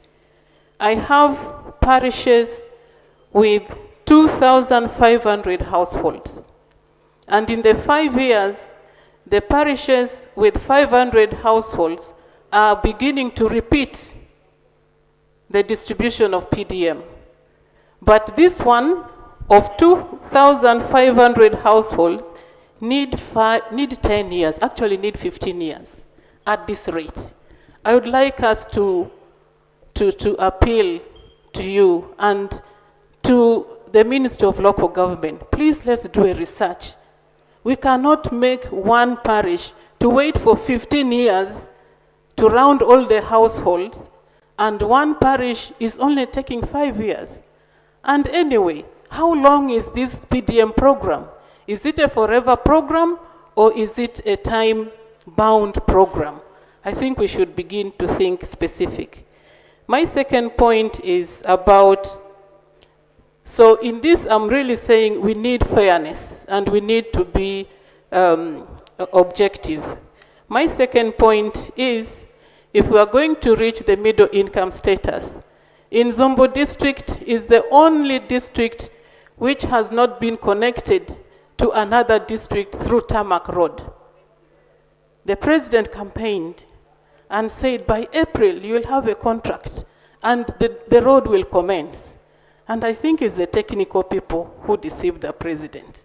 Now April passed, there is no contract, there is no commencement. I'm putting the minister on notice that I'm bringing leaders from Zombo district to his office. So thank you. By the time Queen Chwiny goes to that extent, you know things have been bad. So right on, I request that you help her, your former colleague in cabinet, and follow up on this issue. Honorable Warsuaka, engineer. Thank you, Right Honourable Speaker and Honourable colleagues. Congratulations.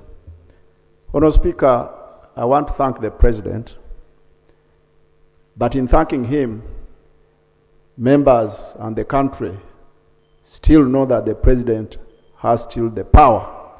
The way he moved to the podium showed that we still have a minimum of 50 years to take this country.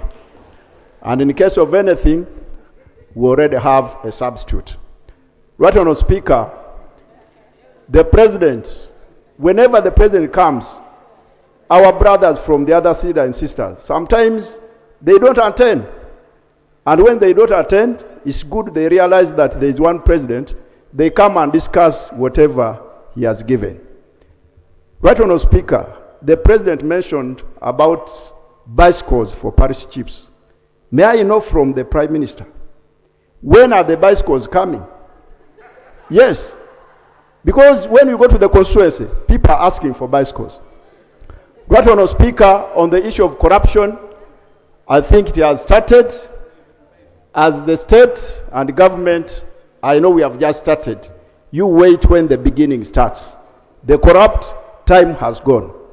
Right Honourable Speaker, when the President was in Butaleja, we reminded him about the tarmac road, which already he gave an executive order. Prime Minister, may we know why? And I think it's a policy of government. Usually where they don't get votes, that's where they do tarmac.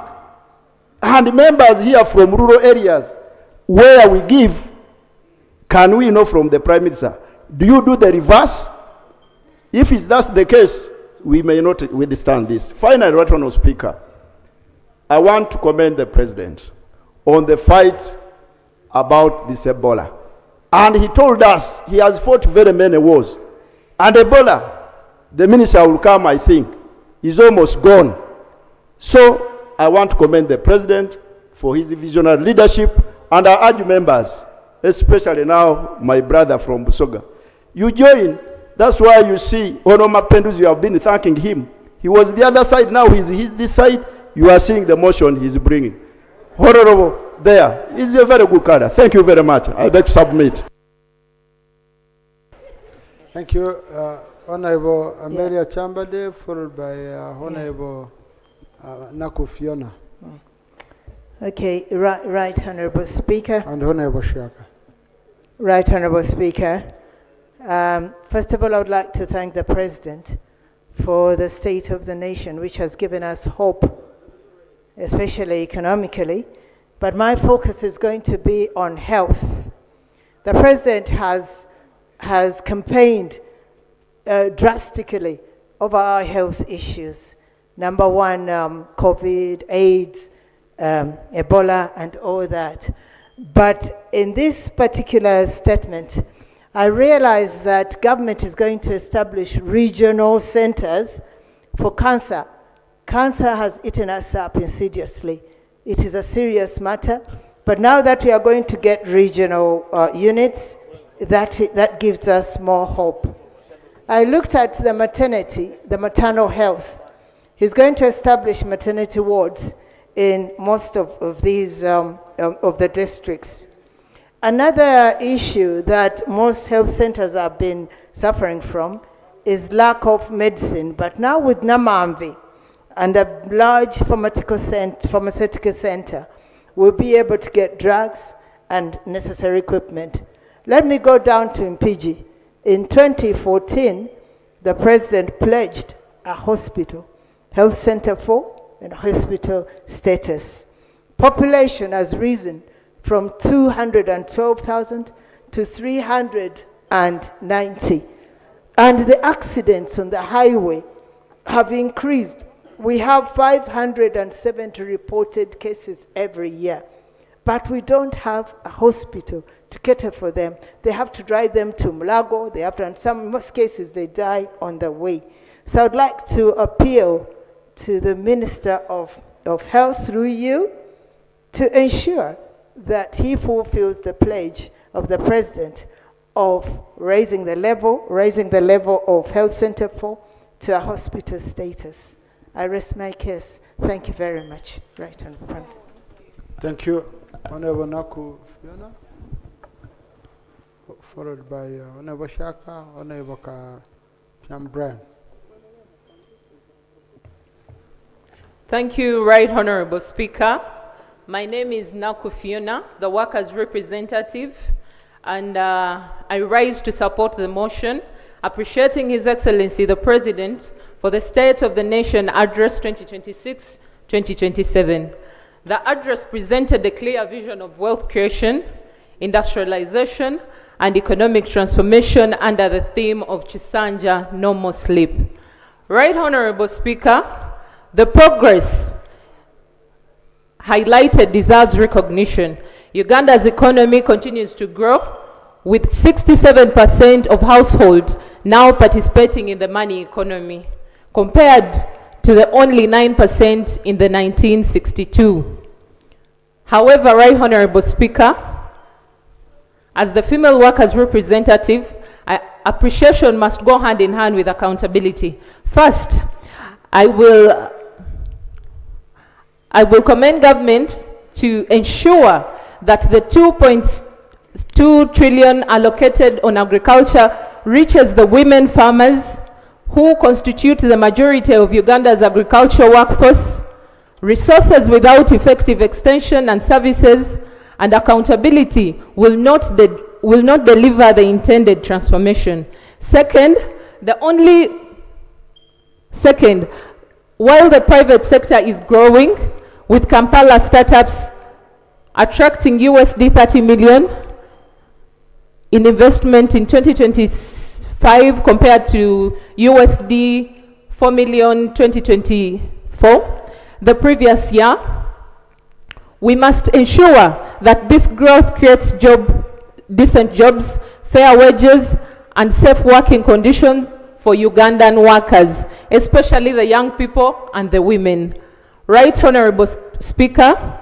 Thirdly, the government has allocated the 5.2 trillion for health and 6.6 trillion for education. These are commendable investments, but Ugandans will judge the success by not only allocations alone, but by whether medicines are available for the health facilities, whether teachers and health workers are motivated, and whether service delivery improves.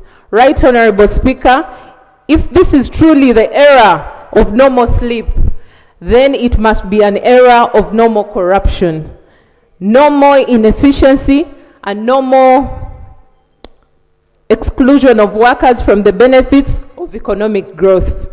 And Right Honorable Speaker, in the absence of the Right Honorable Prime Minister, I would like her next time she's... Thank you. Yeah. Thank you, Honorable. Oh, your time is up. Okay. Government has never been absent. So, yeah, so please conclude, Honorable. Okay. What happened to the minimum wage bill? The workers of this country are yearning for a minimum wage bill. Thank you. Thank you.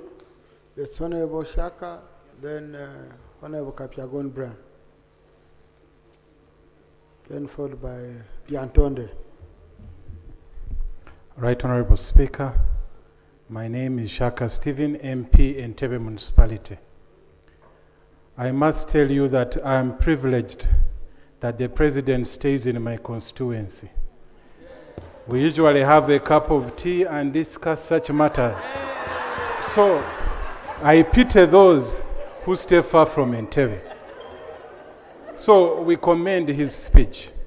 However, some of you who have used Uganda Airlines and Emirates, when you are landing in Entebbe, there is that road that follows the airport. It's a snake road, a dirt road. Do you know it? That road is called Boku Road. Entebbe is the image of this nation. Right Honorable Speaker, I want the Minister of Works to ensure that Boku Road is done. Our people in Chigungu are dying of dust. The hospital bills are over the roof. I must inform you that it's a matter of urgency. Entebbe must be beautified. It's the gateway of Uganda. Number 2, we have Buwaya, Nachiwogo Buwaya Bridge. We want to open Entebbe to go to Masaka. Entebbe can, when we open Entebbe, there will be civilization. It will go to Masaka, Mpiji. So we need the bridge to be put there. That way Entebbe will be near. People can be able to see the airport. Some of you from the constituencies that are far from Entebbe, we want this bridge to be done. Right Honorable Speaker, we ask the Minister of Works to prioritize all the roads in Entebbe. Entebbe is a beautiful city. I welcome all members of Parliament to come and invest. That is where the President stays. It is safe. You are most welcome. Thank you. I so submit. Honorable, can we swap constituencies? You seem to be... Entebbe is the best. Thank you. Yes, Kapyagon Brand, and then Yanton. Thank you, Right Honorable Speaker. I must thank His Excellency, the President of Uganda, for giving us a direction as a country, and specifically the points that I took to specify within my constituency. The electricity says that we have to extend this grid up to the sub-counties. But I want to report to you, Right Honorable Speaker, that my constituency is off the grid with only a few sub-counties that are connected to the electricity. With it being a border point, and with one stop border point that has been constructed in Kongasis County, it is my prayer that the Ministry of Energy extends the grid of electricity to Kongasis County, so that we can see some of these institutions work. For example, in the sector of health, we have the sector of education, where we need electricity. With now the big population that we have in the country, I know that there is a need for us to have electricity. A case in point, the other day, they reported from Ella Center 4 a maternal death that resulted because we didn't have electricity, so they used torches to do the operation. And this was something that was bad, and we ended up losing this mother. I urge the government, specifically the Ministry of Energy, that we do some bit of extension of the electrification in the county. Then there is this county being a border point. There is a road that connects us to the other side of Kenya, and it stretches away from Swam, Kapnandi, Kaptererwa. How I wish the Ministry of Works does something so that we have this road tarmacked, because we are now looking at a border point having a market so that we promote the integration of East Africa. I beg to end there. Thank you, Right Honorable Speaker. Thank you. Giantonde, then Honorable Guti Sarah.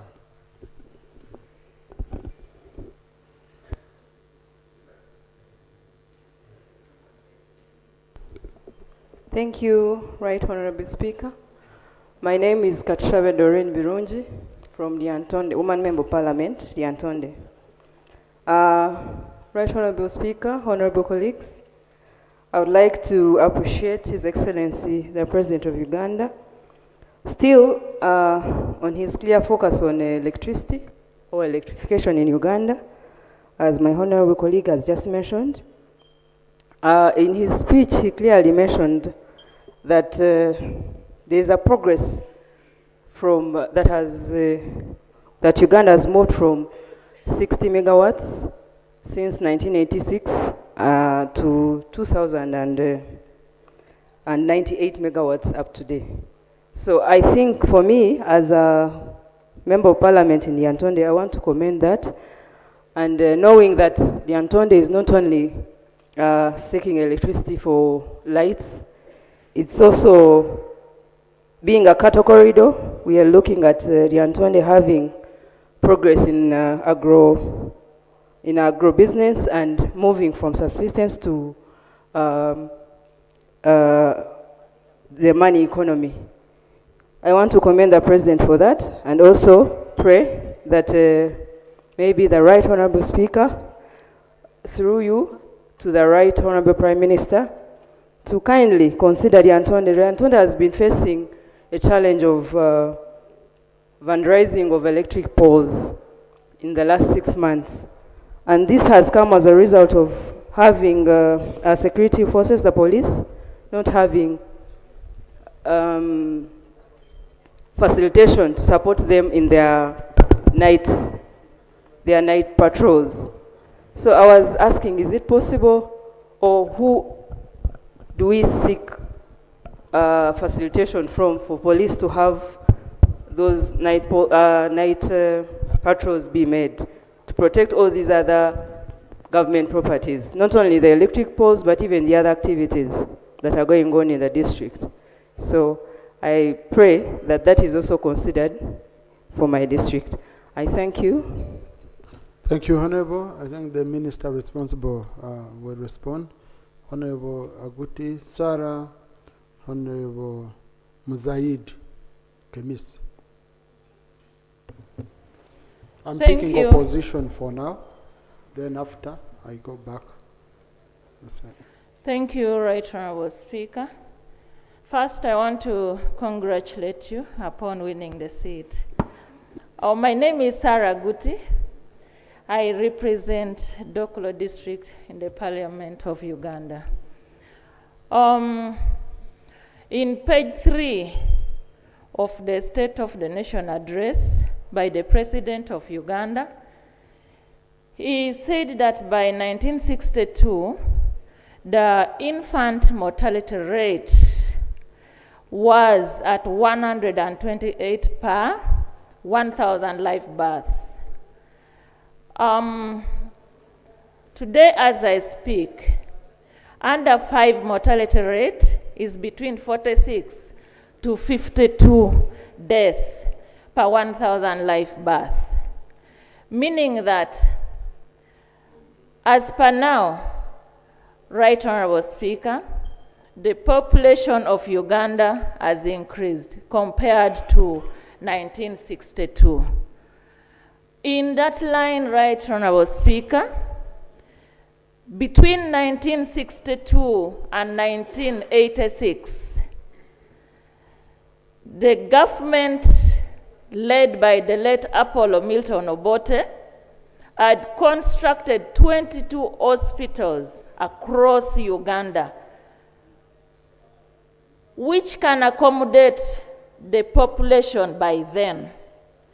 But as I speak now, Right Honorable Speaker, we have increased population across Uganda. For example, Dokolo District is still operating under Air Center 4.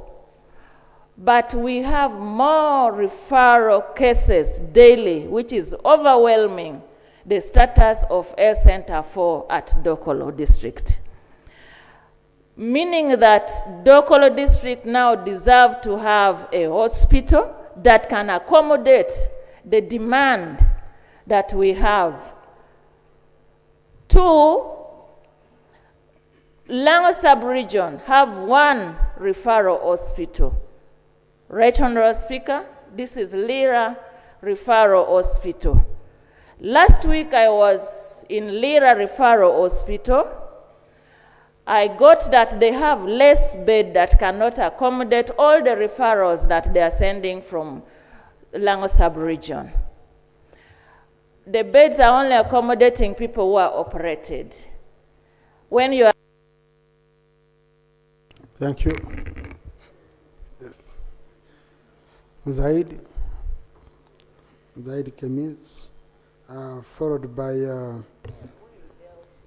Nabawanuka Sumaya, and then Jarameso Fred. Thank you very much, Right Honorable Speaker. I am Zaid Kemis, Member of Parliament, Arua Central Division. Right Honorable Speaker, one of our colleagues here, I couldn't remember his name. He was saying that those of us who are sitting here were not there when the President was giving the address. And I want to say that that is a sign of acquisition when sometimes to reach some of our constituents, because one of the roles of a Member of Parliament is to do representation. I have come here to represent the people of Arua Central. So I am informing him that we were there. So now, when the President... But Honorable, we don't know about that person. He's around here, he will identify himself. Right Honorable Speaker, the President very much emphasized about the cash economy, and particularly he was zeroing himself on PDM. Right Honorable Speaker, I want to have this, that PDM is a good program in some particular areas, but for the urban centers, there are some challenges. Right Honorable Speaker, PDM has got the BOG. PDM has got the PDC that manages that program. There are no clear funds that are given to them to handle this program. And it has got very big impact on this program that is taking place. And you'll realize that when the minister, local government is going to go down, he's going to have problem with the people. And yet, the component of running this project was not clearly put there. So I would urge that more funds, as the president has got more interest on PDM, more funds should be put to take care of the PDCs and the bog. Number two, as the PDM is not somehow good in urban areas, Mr. Speaker, in 2021, there was a project, a pilot project, done by Ministry of Gender and Labor. That was Urban CAS. That project was piloted in Arua City in 2021, in 50 cells and in 6 parishes. Right Honorable Speaker, this project had got very much impact on the... Thank you. Okay, conclude it, Honorable Kamis. So what I was trying to say about urban cash was, since PDM fair is not doing well in urban setup, can we have that project that we had piloted, the urban cash for work, which did very well, where it had a positive impact on the road sector, positive impact on health sector. Can we bring it back for the urban setup? Thank you very much. Thank you. No, another one, Kasumaya. My sister is requesting that I should inform you that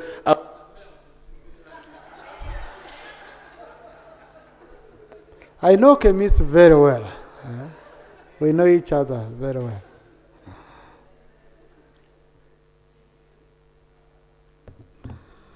Thank you, Right Honorable Speaker. Sumaya Nabawanuka from Mubende Municipality. Speaker, allow me before I start to inform this House that the 2026 World Bank report on African countries, Uganda was classified under the low-income countries. Now, I will only appreciate the President if, because I'm here to speak from Mubende Municipality, Mubende Municipality has a regional referral hospital which serves 6 districts. But Mr. Speaker, the hospital is overstretched. I want to thank the President because we have specialists in the hospital, specialized doctors, but the hospital is not fully equipped. We have no medicine. It is understaffed. Number 2, that is number 1. We have a high rate of rural-urban migration because the municipality is basically a rural municipality. There is high youth unemployment. PDM and the MIOGA funds are delayed and insufficient. I want to request that actually these youths would be absorbed in different jobs. If, for instance, I want to give you an example, we have 75 villages in Mubende Municipality, but out of the 75, only 31 have electricity. They have skilled them, but they cannot do those jobs because they lack electricity in the areas where they stay. The last one, Honorable Speaker, which caught my attention in the presidential address, was the commercialization of agriculture. Things that inspired Ugandans like Ignatius Musazi and others to demand for independence was, among others, colonial exploitation and economic grievances. Cotton and coffee prices were controlled by Asians and Europeans, and Ugandans felt they were producing wealth they did not actually control. Thank you. Honorable Jarameso Fred, Honorable Sazi Godfrey, Honorable Opito Vincent. Honorable, what's your name? You see, colleagues, the challenge I have, okay? I try to balance. Someone can say, but I was number this on the list, but you find all of you are from one region. Okay, I've seen the lists I got were not well balanced. So I have to try to balance. Like on opposition now, I have to see how I can balance the different political parties so that I don't pick only one political party and all that. So, but each one of you, honorable colleagues, is going to get a chance.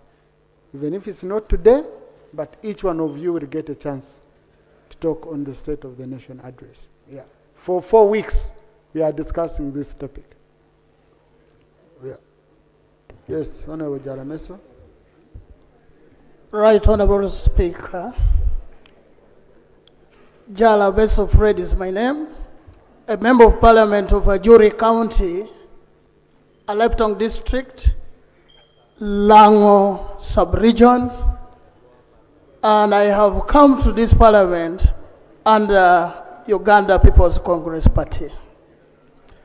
Right Honorable Speaker, on the 4th of June, the President delivered the State of the Nation address. What captured my eyes was key point 1, wealth creation and money economy. 67% of Uganda, the President clearly puts to be under the money economy. Right Honorable Speaker, to the NMREM government, I'm saying we celebrate that success. However, Right Honorable Speaker, from the economic perspective, this has got serious economic implications that the Minister of Finance needs to take note of this, that an economy which has graduated into middle income status, number 1, no longer qualifies for concessional loans. That is the reason why the loan that we passed here on irrigation few weeks ago was not concessional loans. Honorable Kefas tried to say it was semi-concessional. No. From economic point of view, it was a commercial loan. Ministry of Finance needs to prepare for this because we are likely not to get more concessional loans. 2, the drugs to support our health sector may have significant reduction in donation by the donors. And as a country, how are we prepared for this? Then to the people of Ajuri and Aleptong, the subsistence economy is at not 67%, sorry, not 33% as the government said, but we are at 48%. Right Honorable Speaker, to the whole country, it is 1 in 3. We cannot celebrate this when 1 in 3 of Uganda. Thank you. Yeah, but Honorable, I think for the record, because you see, when we say, just take your seat, when we say that the loan, okay, was commercial or near commercial, because we are now considered a lower middle income status country, we have been passing here loans which are concessional and which are non-concessional. Okay, so I think that needs to be well put on record. Number 2, today as I was revising my reports, Uganda is still ranked among the lower middle No. The least developed countries. For the 2026 rankings, only Togo has graduated to lower middle income status. And I had to call planning to say, but you told us ABC. They said, yes, our ranking will be confirmed once we do it consistently for 3 years.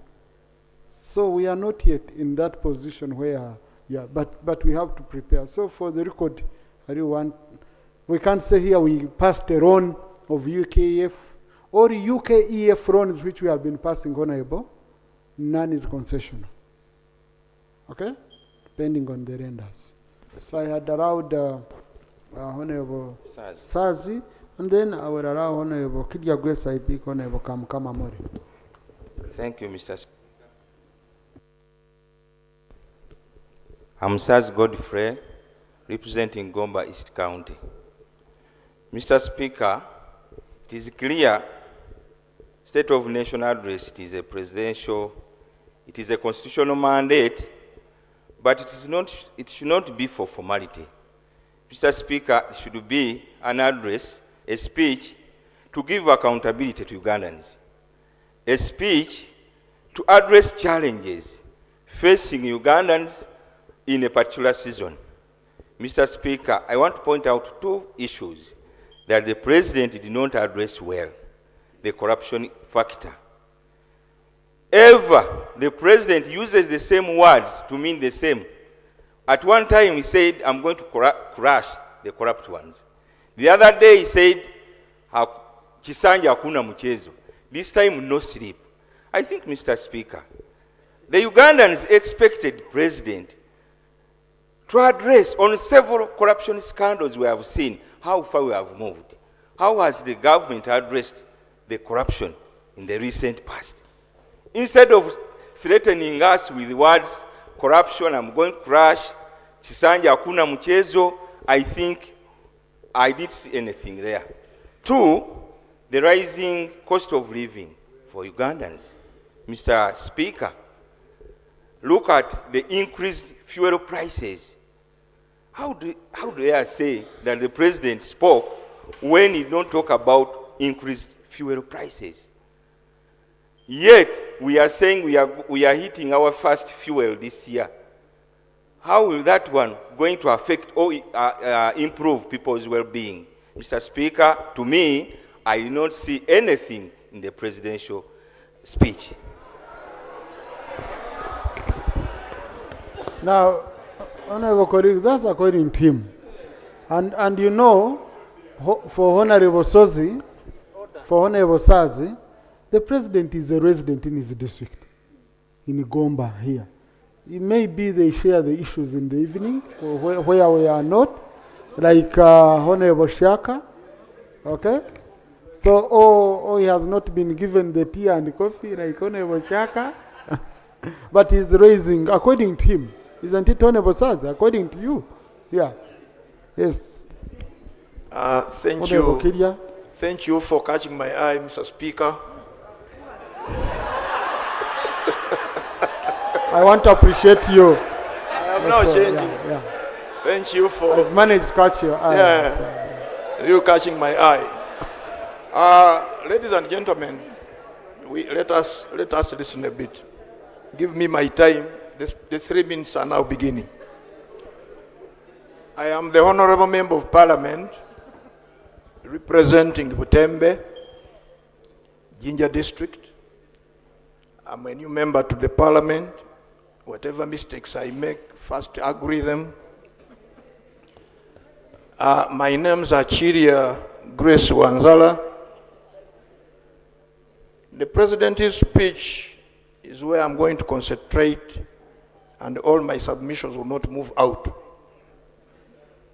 I have been impressed per se when you see the write-up, but I'm a practical farmer. At the same time,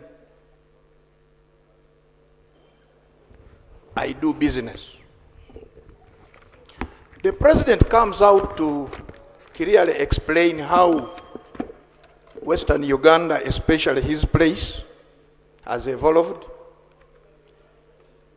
where he has made sure that targeted programs are made. They trained their people. They supported them with coolers. Bulk production started. The factories developed in Western Uganda. In the areas of milk, I want to re-echo this, that heifer cows were brought in Uganda first by Busoga Diocese in Uganda under FLEP program. Second, in 1986, when they had just taken over power, heifer project came in with cows, and the minister then, Victoria Sechitoleko, and my constituency was a beneficiary. Later, Makabu came in. I want to just concentrate in that area. Once heifer left and Makabu as a project, almost all the cows disappeared in Busoga. Why? Ticks. 2, extension systems were not working.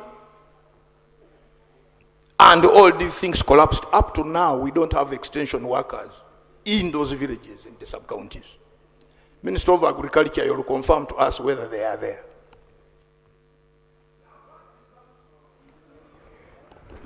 Yeah, Honor, we took you a minute. We disturbed you for 1 minute. Let's compass.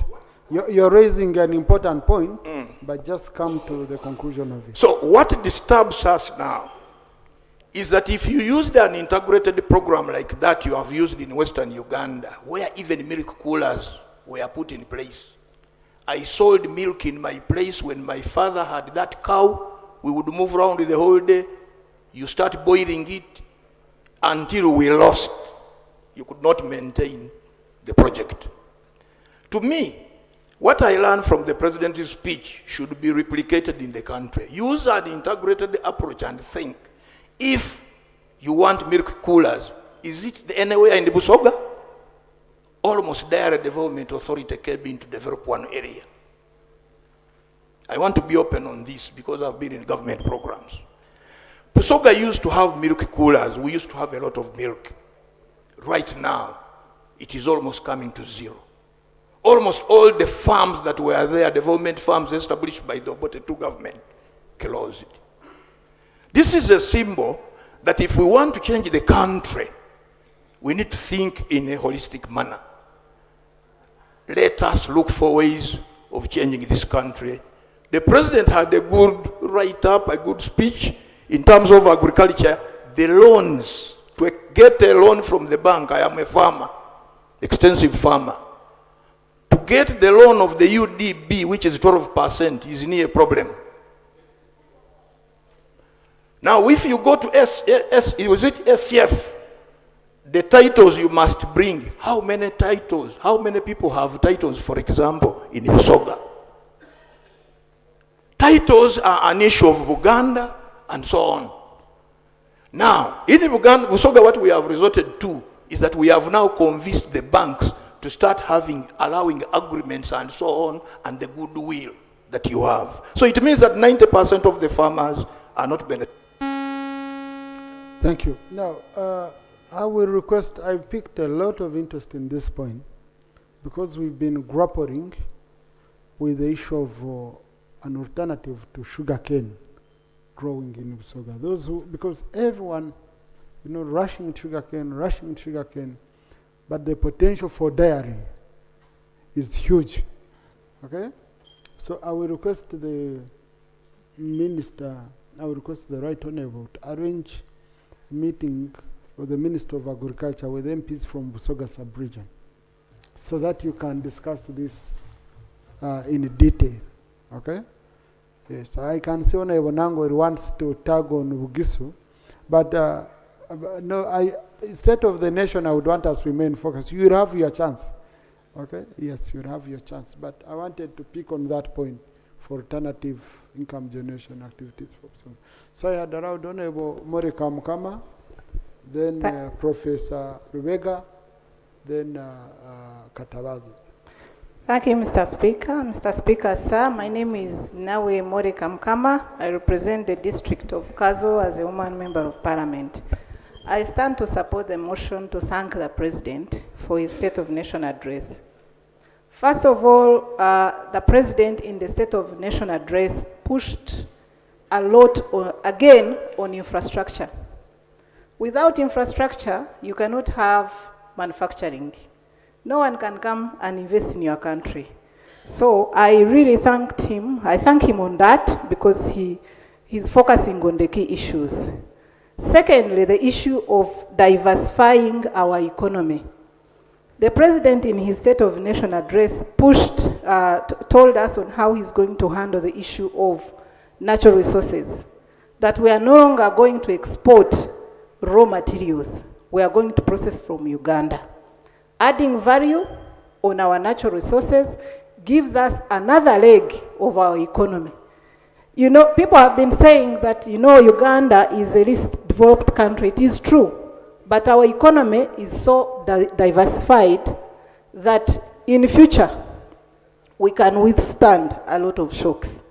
We have agriculture, we have our natural resources, we now have oil, we have manufacturing, which is now overtaking agriculture. That is the whole vision of the president, making us stable even though we are least developed.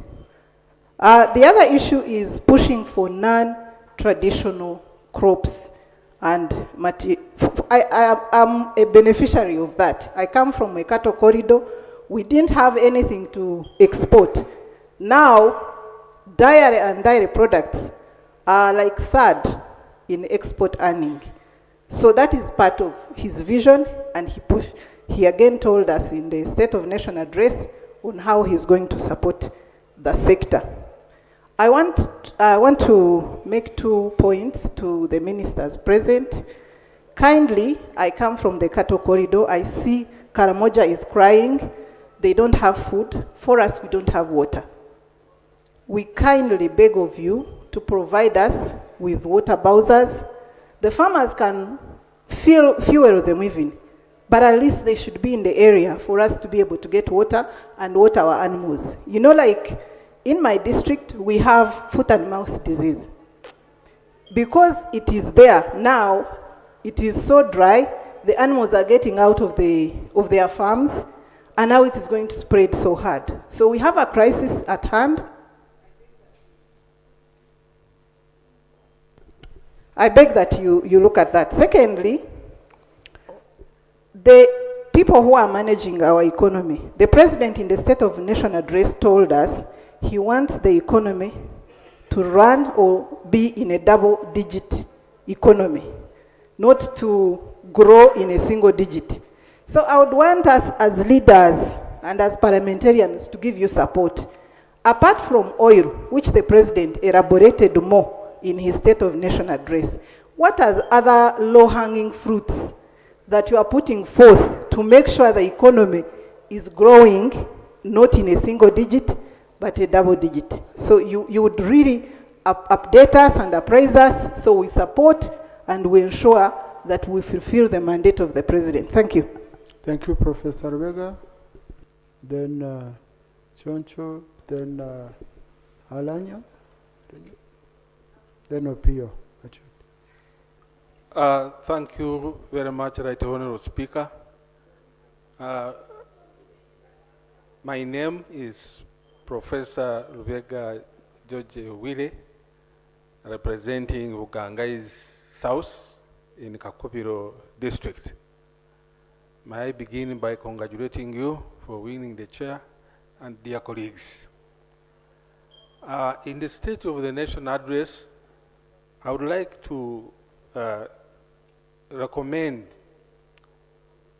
the fact that life expectancy has risen from 43 to 8 years, and infant mortality has reduced from 122 to 36 persons per 1,000 live births.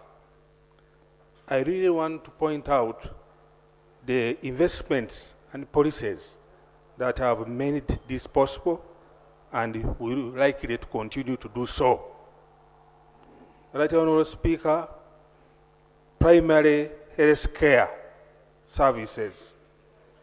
There has been an increasing trend in safe water and sanitation coverage, improved maternal and childless care, expanded immunization, expanded ambulance services, and enhanced educational campaigns against malaria, HIV, Ebola, and other things.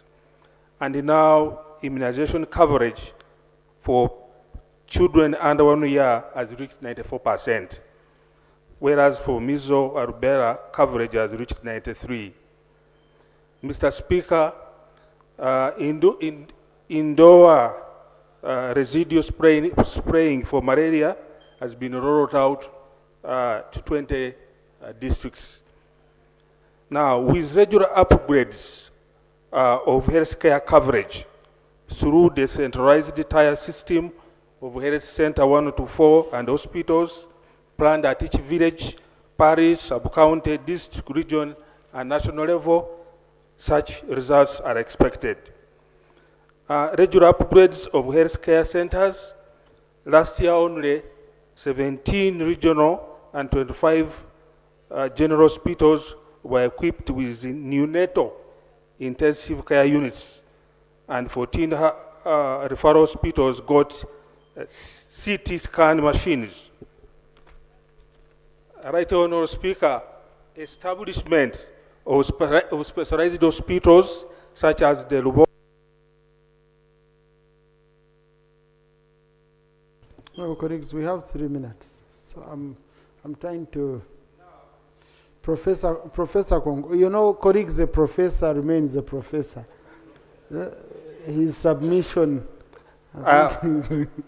is wide research. I would like to commend the establishment of specialized hospitals and recruitment of specialized specialists such as heart surgeons, oncologists, bone marrow transplants. This will not only it's not only a good strength for reducing Ugandans seeking treatment abroad, but also for promotion of medical tourism and added income through that sector. In conclusion, they are good, great, and specific. They are good general and specific health care initiatives. The reason Uganda will keep on living longer. I beg to submit. Thank you, Professor. Honorable Katabazi. Thank you, Right Honourable Speaker. I'm Chichoncho Katabazi Patrick, Member of Parliament for Ruchiga. Right Honourable Speaker, I was an economist in this Parliament, and I'm very grateful to the people of Ruchiga and God for enabling me to cross from the corridors to this chamber. I rise to support this motion, Right Honourable Speaker. I listened to the address through the economic lenses, and I was happy to note that the economy has grown 17-fold from $3.9 billion in 1986 to the current $69.3 billion today. Poverty has declined, life expectancy has risen, and our economic growth now stands at 6.4% and accelerating towards 10%, which reveals to us that the ambition of the $500 billion economy is no longer a distant dream, but a realistic trajectory. Right, Honourable Speaker, we cannot talk about transformation of the economy when the transformation of our communities is lagging behind. I want to commend the President for the parish development model, a presentation that he made very elaborately through video, which was able to reveal to us that lives are being transformed and people are going into the money economy. What we need to do now is to strengthen oversight, improve recovery rates, and also ensure that this parish development model actually revolves and extends to all households. Right Honourable Speaker, there's also one issue that is very pertinent with the parish development model. I've had the President empowering on members of parliament to actively participate, and also in other government programs. But we need a policy and legal framework that extends to members of parliament beyond the oversight function that we normally see that is manifested in the parliamentary committees and parliament as an institution. If we do that, Right Honourable Speaker, I'm very sure that members of parliament will be able to participate very actively in the activities of government at the constituent level with more confidence. Right Honourable Speaker, the President elaborately informed us on how the economy has grown on the aspect of production, in coffee, in milk, and many other aspects of the economy. This production requires effective transport. And that's why I'll be very relentless in ensuring that the Muhanga Kamwezi...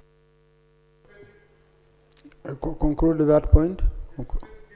No, Right Honourable Speaker, construction of roads, Muhanga Seas Road, rather Muhanga Kamwezi Road, a strategic gateway to Rwanda and regional trade is made, while also ensuring that our interconnectivity to other districts through Muhanga Seas Capstone Road is actually upgraded.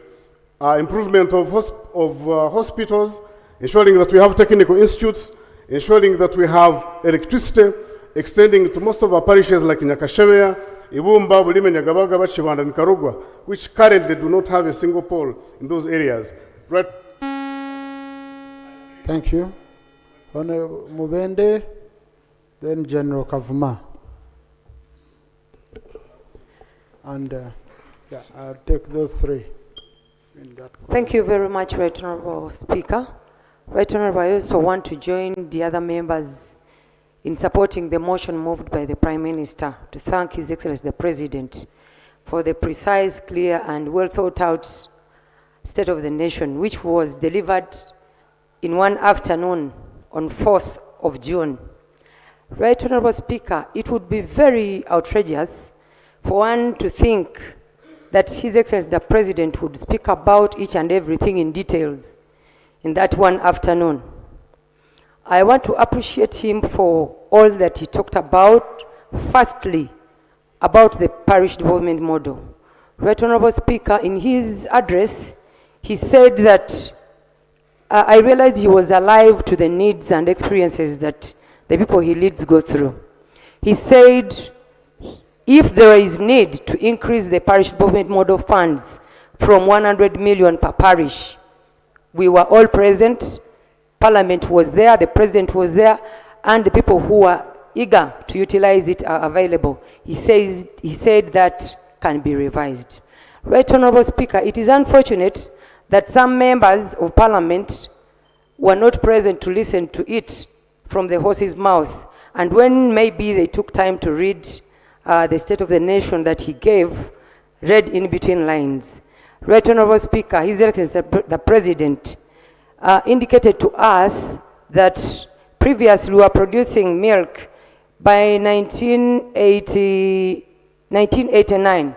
He said we were producing milk in millions of liters, but as of now, we are producing billions of liters of milk. So we appreciate him.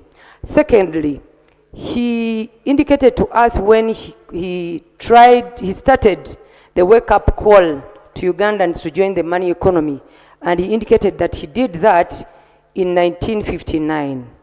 Right Honourable Speaker, all of us can actually make a very simple calculation and realize that he did that in his very youthful age. I want to utilize that opportunity to call upon all of us to go back to our communities and awaken the people that we lead, that they also join the money economy for us to go into the high middle income status. Right Honourable. Right Honourable, as we speak, His Excellency the President also talked about enablers. It is my prayer through the Prime Minister here present to ensure that the ministers that are supposed to facilitate the Ugandans to get that enabling environment, most especially when we talk about electricity. Thank you very much, Right Honourable Speaker, for this minute, that they take it upon themselves to ensure that people get good health services. His Excellency the President and government have a plan of extending health services, especially at health center fours, to the Ugandans. Let us work towards that.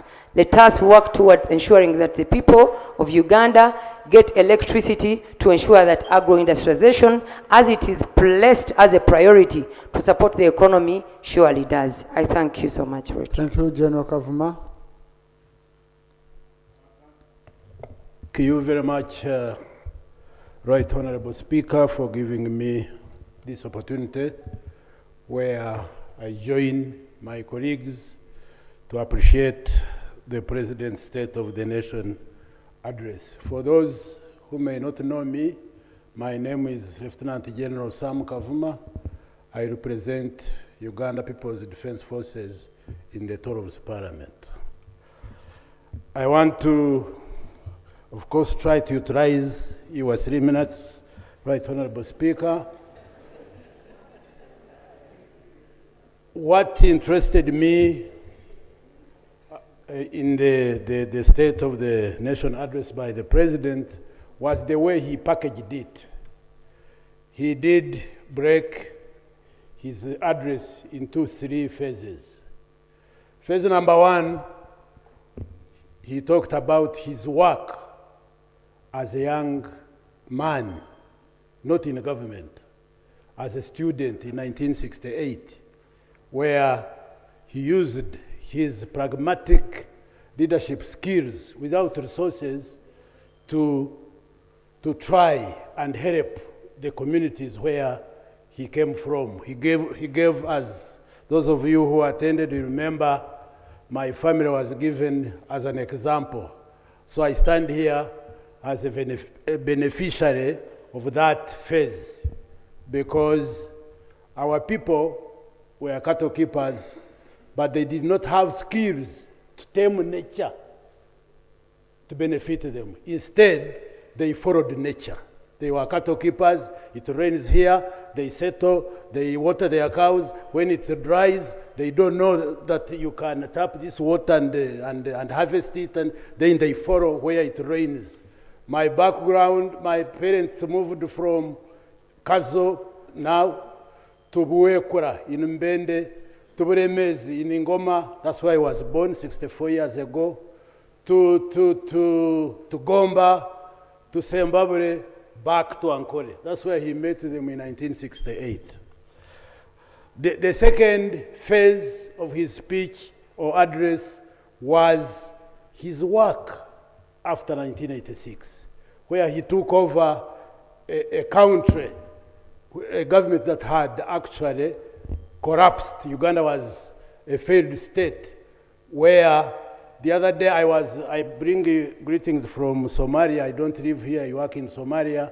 But while I was in Somalia, you passed a budget in this house of about 84 trillion, if I can remember well. And out of which,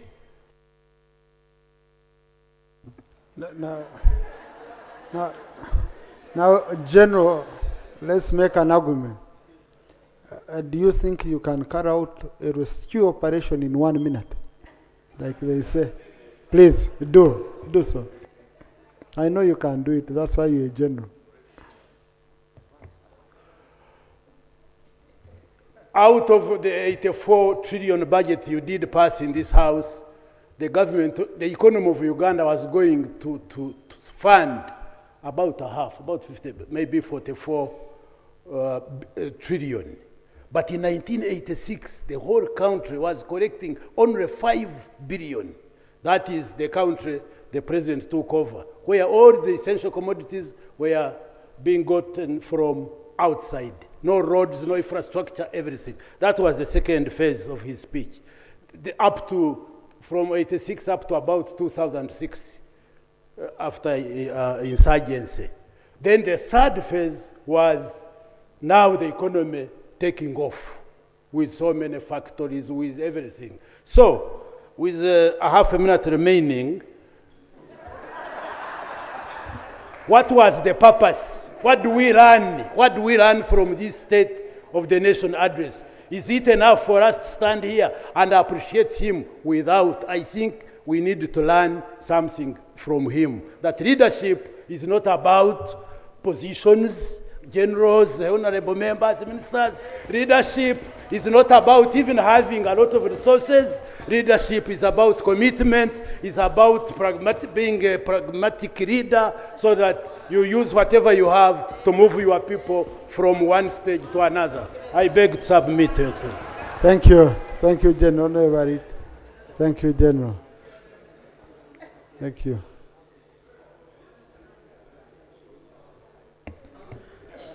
Thank you, Right Honorable Speaker. My name is Tom Aliti Chandia, Member of Parliament for Maracha East constituency in Maracha District in the West Nile region. I want to support the motion to appreciate His Excellency the President for the State of the Nation address. I add my voice and I bring the voice of the people of Maracha District to support this motion. I want to start from where His Excellency concluded his State of the Nation address. He said, let us work differently this time. And indeed, we need to work differently this time. And I'm very happy that His Excellency the President brought in the legislative agenda number 3, the issue of amendment of the Education Act 2008. I am saying so because of the alarming, disturbing, and catastrophic levels of primary school dropout rate. For Maracha, even for West Nile, the dropout rate for boys is now 90%. The dropout rate at primary level for girls, it is at 93%. So out of 16,000 children who joined primary 1, only 1,600 complete their primary education program, or SACO. It is very disturbing, and the tides are increasing, and the cause of this is poverty. It is out-of-pocket spending on education. It is non-coded community primary schools. We have 15 primary schools, community primary schools. And because of poverty, parents now cannot pay even those teachers. Now for 10 years, no primary school has been coded in Maracha district. We apply, no reply. And we are so disturbed. And coupled with that, we have callous mindset of some parents who don't care. They have given up. So I really love this amendment of the Education Act. We need to move from UPE to CPE.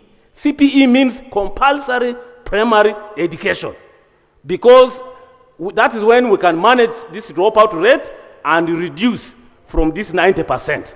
And we need to code these schools in all districts. Let's say, okay, 2 schools per district need to be coded, these community schools. And in 5 years, we would have done a lot, because some of these community schools in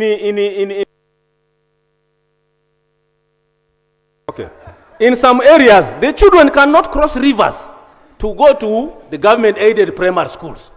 So my plea is the Education and Sports Parliamentary Committee, we need to fast-track the Education Act amendment and bring about compulsory primary education and also code the non-coded community primary schools in our district. I thank you, and I'm happy that you have given me this maiden opportunity. Thank God you. bless you. Thank you. Now, Right Honorable, lead of government business, this is really alarming. It's an alarming issue for Maracha. So I would request that you arrange a meeting between MPs from Maracha and Honorable Phyllis Chemutai, okay, the Minister of State for Primary Education, so that this issue is taken up seriously, because some of the issues go beyond. Now, honorable colleagues, we've just started this debate today. I can assure you this is a debate where you shouldn't panic that I haven't picked you, because each one of you is going to speak, okay?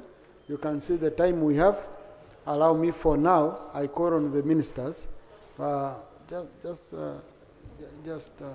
Now, leader of opposition, we are debating your report.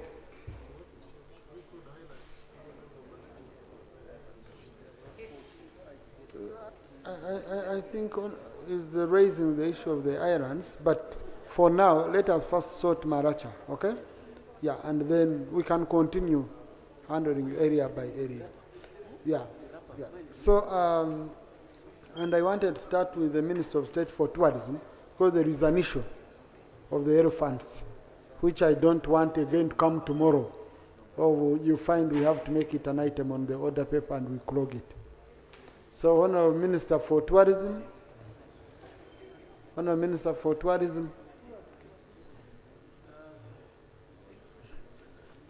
I will start with the Honourable Minister for Tourism, where I will address the issue which the Right Honourable Leader of Government Business had said would be communicating with you. The issue of elephants. Yeah, thank you very much, Right Honourable Speaker. I apologize, I came in a bit late, but I received information about a concern that was raised by a member regarding the 200 elephants that escaped and were ravaging in the community. Right Honourable Speaker, I would like to inform this Honourable House that the elephants came from the Karenga Wildlife Corridor. And in this area, there is an area called Tikao. And this is an area which has been encroached upon by the community. They have done farms around that area. And these are people who came from Orom sub-county in Chitugum. And because this area is adjacent to Agago, there are 3 herds of elephants that are moving around that area. This has been a common problem. Uganda Wildlife Authority actually acquired money from government to fence off that area.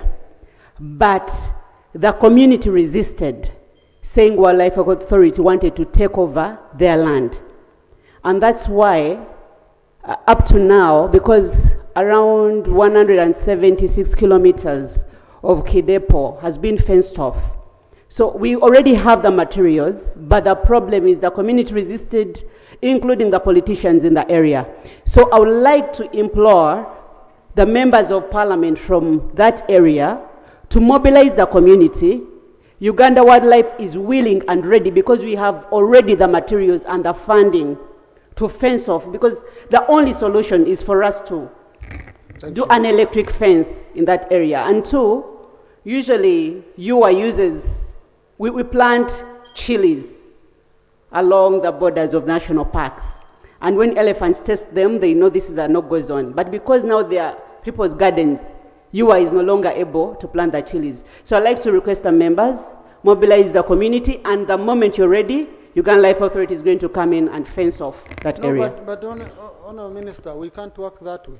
You can't shift your responsibility to a member. Just wait.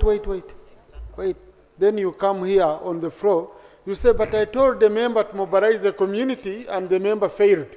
So that's why elephants are still here. No, it's your duty, okay? So, and this is where I tell ministers that please work with the members. Because if the member, for example, had this information, he wouldn't have come here. What he would have done was to link up. So I request, Honourable Minister, that link up with the member, work together to solve the community problem. Otherwise, for him, he will come back here if he fails, and we continue in a cycle, okay? Yeah. So I request you link up with the member. Thank you very much for your guidance, Right Honourable Speaker. I'm going to do the needful. Thank you. Please, members, avail yourselves. Thank you.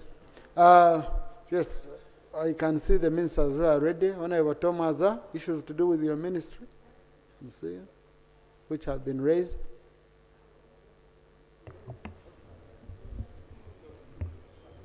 Thank you very much, Right Honourable Speaker and members of the August House. And for the benefit of the new members, I am called Lerotom Aza, Member of Parliament for Westmoor constituency, and the brand newly appointed Minister of State for Trade, Industry and Cooperatives. Mr. Speaker, this is my maiden response to issues raised by members, as has been captured in the State of the Nation address by the President as a member of the Cabinet. Mr. Speaker, my docket or ministry is the engine of the economy of this country, and it contributes 75% to the economy of this country. It is the engine, the vehicle that drives the economy of this country.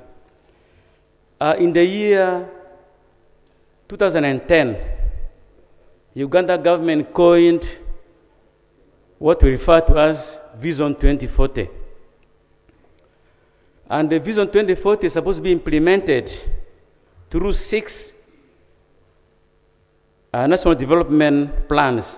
That is NDP 1, 2, 3, 4, 5, and 6. Right now, as I talk, we're in NDP 4.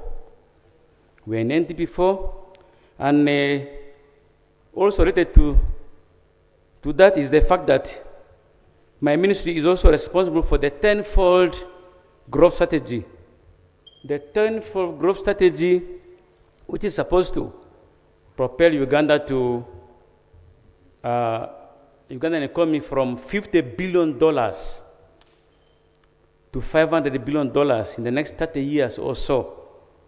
And that's all my ministry is about. We also have the updated diagnostic trade integration study, which is ongoing to improve on the economy of the country, Musevenomics, agriculture to commercial agriculture, moving away from lower middle income status to upper middle income status. All this is in our ministry.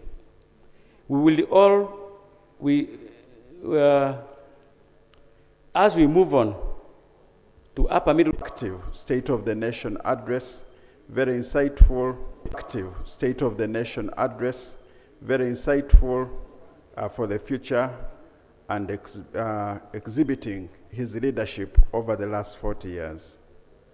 The members raised a number of questions, and I want to take a few minutes to respond to specific 4 questions that were raised.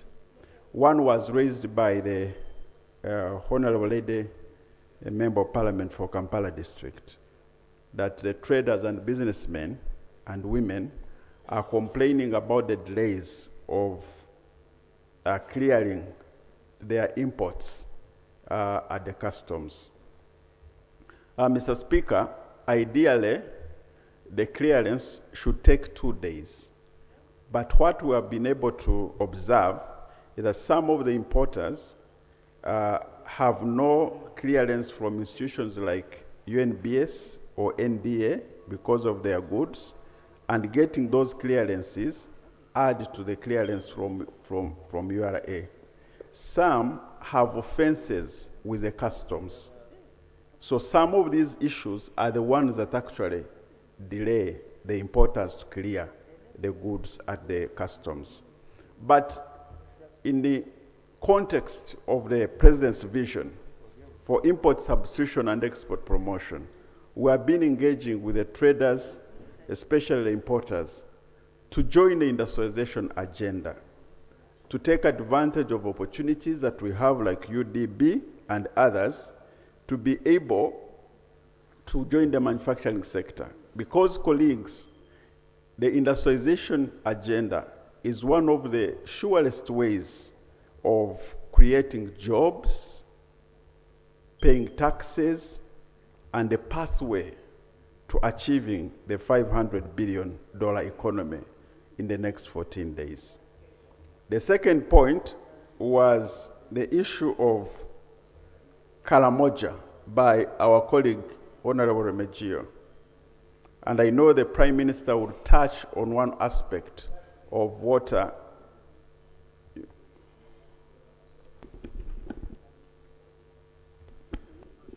I thank you so much, Honorable Minister, for giving way. The clarification I was seeking is on the industrialization. and how the president is encouraging people, Ugandans, to join the industrial sector.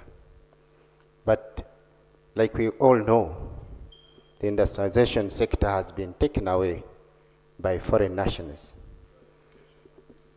If you move on, the industries from, for example, in Luwero, industry by industry, most of them are foreign owned. The clarification I was seeking from you, Honorable Minister, is to clarify on which nature of industries you'd wish Ugandans to join in the industrialization process. Thank you. Mr. Speaker, I must make this bold statement that it doesn't matter who has put up a factory in Uganda. What matters is, are we creating jobs for our people? Are we adding value to the things that we produce? Are we creating wealth for our Ugandans? We do encourage our indigenous Ugandans to go into the manufacturing sector, and that's the reason why we have put up institutions like the UDB to help them access money. But I think the most important thing is, are we adding value to what we are producing? Whoever comes and puts up a factory, whether you're a Ugandan or a foreigner, as long as you are employing our people, you are welcome. The second issue was about Karamoja. And I have to say that, Mr. Speaker, Karamoja has a special place in our development agenda as a country. And we are creating a number of opportunities to develop Karamoja. One of the things that we are focusing on in our sector is having factories in Karamoja. And so far, as Remigio said, we have 2, cement industry and also the clinker industry. And because of that factory, we are going to be saving close to 80% of the money that has been used for clinker to be used in road construction using our local materials from Karamoja.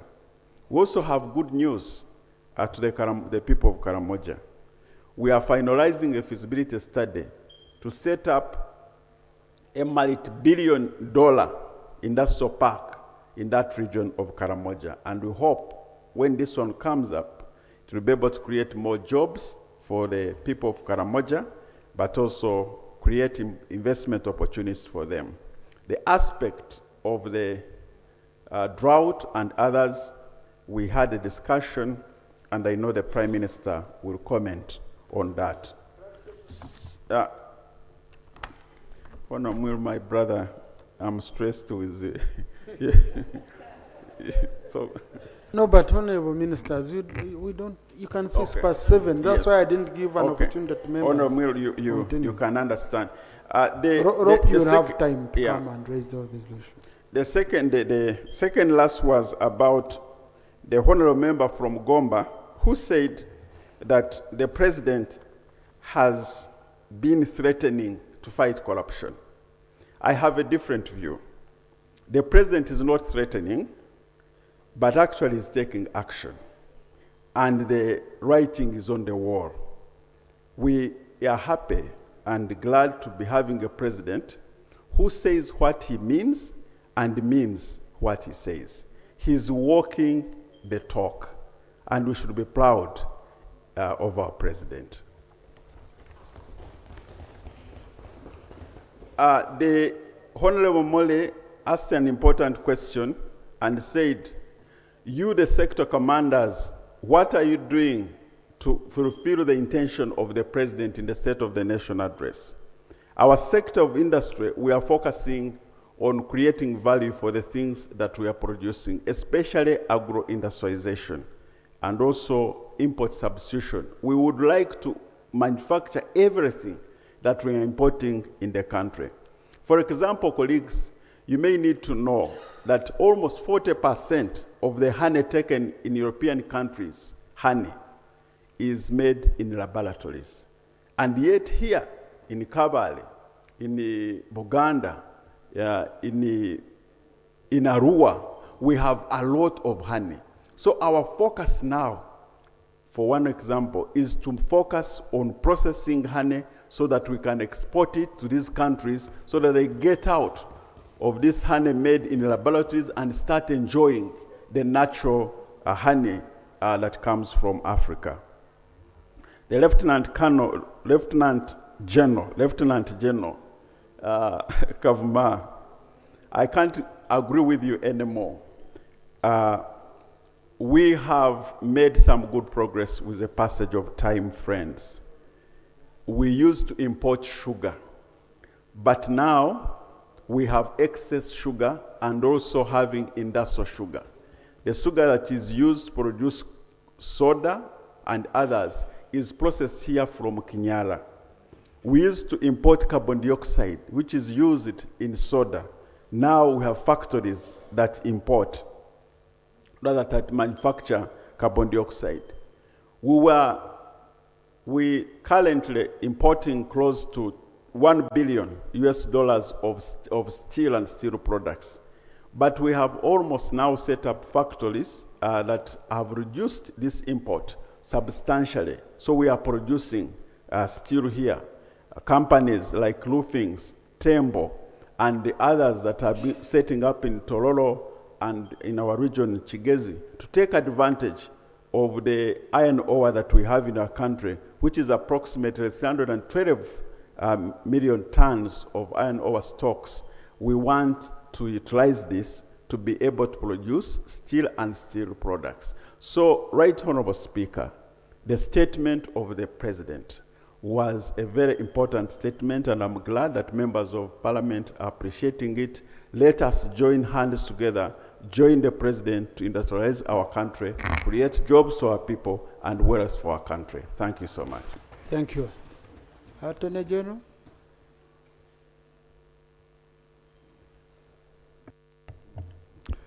Thank you, Right Honorable Speaker. I want, as Attorney General, to bring up the point of the agenda of this House, which His Excellency the President brought out in his speech, or I call it the State of the Nation Address. In the State of the Nation Address, Mr. Speaker, His Excellency the President appended an annex where there was a list of legislation. That list contained 23 bills intended to be brought by the government for enactment by this Parliament. The annex also contained 8 reports relating to the budgeting of government. It is important to note that the reports are to enable transparency of the government and hold it accountable to the budgeting process. The bills listed in the annex range from all sectors of government, including education, infrastructure, and transportation, trade, professionalism, the health sector, local government, taxation, among others. The proposed legislation list contained in the annex to the State of the Nation Address is a springboard by this Parliament to harness the achievement and protecting the gains that have been achieved this far, which include wealth creation, budget alignment for the grassroots growth, and promotion of Uganda's independent economic choices, and resource management. That legislative agenda gives the full work for this Parliament in this coming period. I thank you, Mr. Speaker. And Honourable Minister, Attorney General, we shall be glad to receive those laws on the floor. We are waiting. And we hope to receive some this week, as the Prime Minister promised 2 bills. Thank you.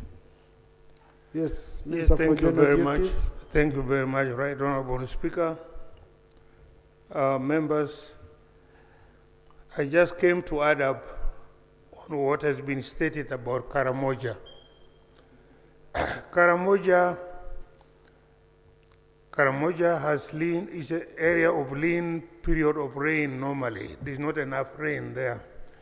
This has been compounded by the climatic change, which has made weather now unpredictable.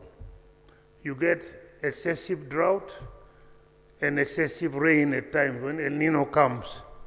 The current situation, the current drought which is ongoing, which is occasioning hunger in many parts of Karamoja and the neighboring districts, because rainfall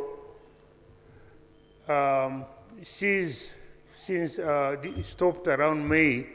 From end of May up to now, there's been no rainfall, and this is the period when most of these areas would be harvesting crops, but the crops dried up before they could be ready. And now, the challenge before us is to make sure we provide emergency relief to Karamoja. The Ministry of Disaster Preparedness, together with the Ministry of Karamoja, is working on that. However, the problem of Karamoja needs a long-term solution. The Office of the Prime Minister, and under instructions from His Excellency the President, we have put together a task force, a team, and we are going to integrating the Ministry of Water and Environment, Ministry of Agriculture, and these other stakeholders to come out with solutions, durable solutions for Karamoja. One of them would be to ensure that we have adequate water for irrigation in Karamoja. And this should be planned, designed, and developed intentionally, not just by chance. And we are planning that right now with the ministries concerned. Another factor which we must be aware of is that there's been rampant degradation of our environment, destruction of our environment arising from increased population. Our population is increasing, so more and more forests are being destroyed, and these forests have been the one causing rainfalls, enabling our climate to be stable, but most of them are being destroyed. Swamps are being drained, and so on. And these challenges, the Ministry of Environment is struggling to try to restore the systems, but that needs us, all of us, to be responsible and ensure that those challenges, we kind of help our people not to continue that destruction of the forests and so on. Because the Sahara Desert is moving southward because of the such destructions. If we allowed it to happen, Uganda will become a dry country. So let us work on that collectively as leaders and make sure that that has been done, that is done. Finally, I want to also mention the cattle corridor, particularly western part of Uganda. They also experience similar shortage of water for watering the animals.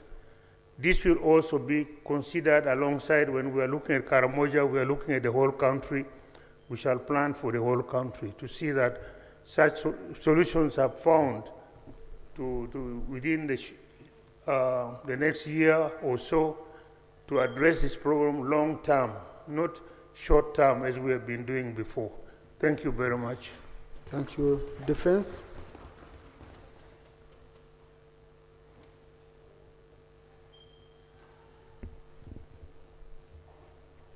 Thank you very much, Right Honorable Speaker. Right Honorable Speaker, I want to join the colleagues also to thank His Excellency Yoweri Kaguta Museveni for his precise, concise, and smart State of Nation address he gave to the Ugandans. And I'm also going to make comments in his first statement. As a God-fearing president, he started his statement by saying, "I thank God for making Ugandans achieve the numerous victories." Honorable members, that shows how the leader of this country is. He knows that there is one above him. As a president, he would just stand up and begin to enumerate every achievements. But as being a servant of God, he started by saying, "I thank God." And that one is to all of us that as leaders in the various levels where we are, when we are doing everything, let's bow to God. That is what he was meaning. 2, in the first page of his statement, he said, "I thank God, everything that is going on is because of the peace we have in this country." Honorable members, peace is a cardinal pillar for development of any country, of any community. Honorable members, Uganda now enjoys a strong diplomatic relations and attracts development partners and participate actively in the regional trade. And this is because we now have a peace in this country, and we are able to attract many of these people to come and work with us, which has not been there when this country was a stateless country. Honorable members, because of the peace now we have our entrepreneurs, we have researchers, we have industrialists who are doing a lot of tremendous work in this country. And that is because of the peace that you can talk of. Honorable members, our farmers now can go freely, pick their hoes, go to the garden and dig, plant their seedlings. That is because of the peace we have. You can't go and be in the farm when you are hearing gunshots everywhere. You can't be in the farm when you know that you can be abducted anytime. We shouldn't take the peace we are enjoying as a country for right now, members of parliament. I therefore want to appreciate the Commander-in-Chief, President Yoweri Kaguta Museveni, who has brought this peace to the Ugandans, who are now using it to do whatever they can do. Honorable members, the peaceful environment now allows democratic institutions to function effectively, and that one also allows us to promote the rule of law and enhance accountability. No doubt about that. You are aware there were very fun elections in this country, but since President Yoweri Kaguta Museveni came to power, with this kind of peace and security, democracy is now the order of the day in this country. Honorable members, the peace, the president just mentioned the peace. He never even enumerated it as I am doing now. But I want to tell us the benefit of that peace. It talks about national unity. When you have a peace, the peace fosters harmony among different ethnic groups, religious leaders, and cultural groups, strengthening the national cohesion. No, Minister, are you done? No, I'm the one who allows members, but since you've allowed, please. Thank you, Right Honorable Speaker. Right Honorable Speaker, I thought by your guidance, he had given ministers opportunity to come and respond to members' questions. Instead, I'm seeing as if the minister is campaigning for the president.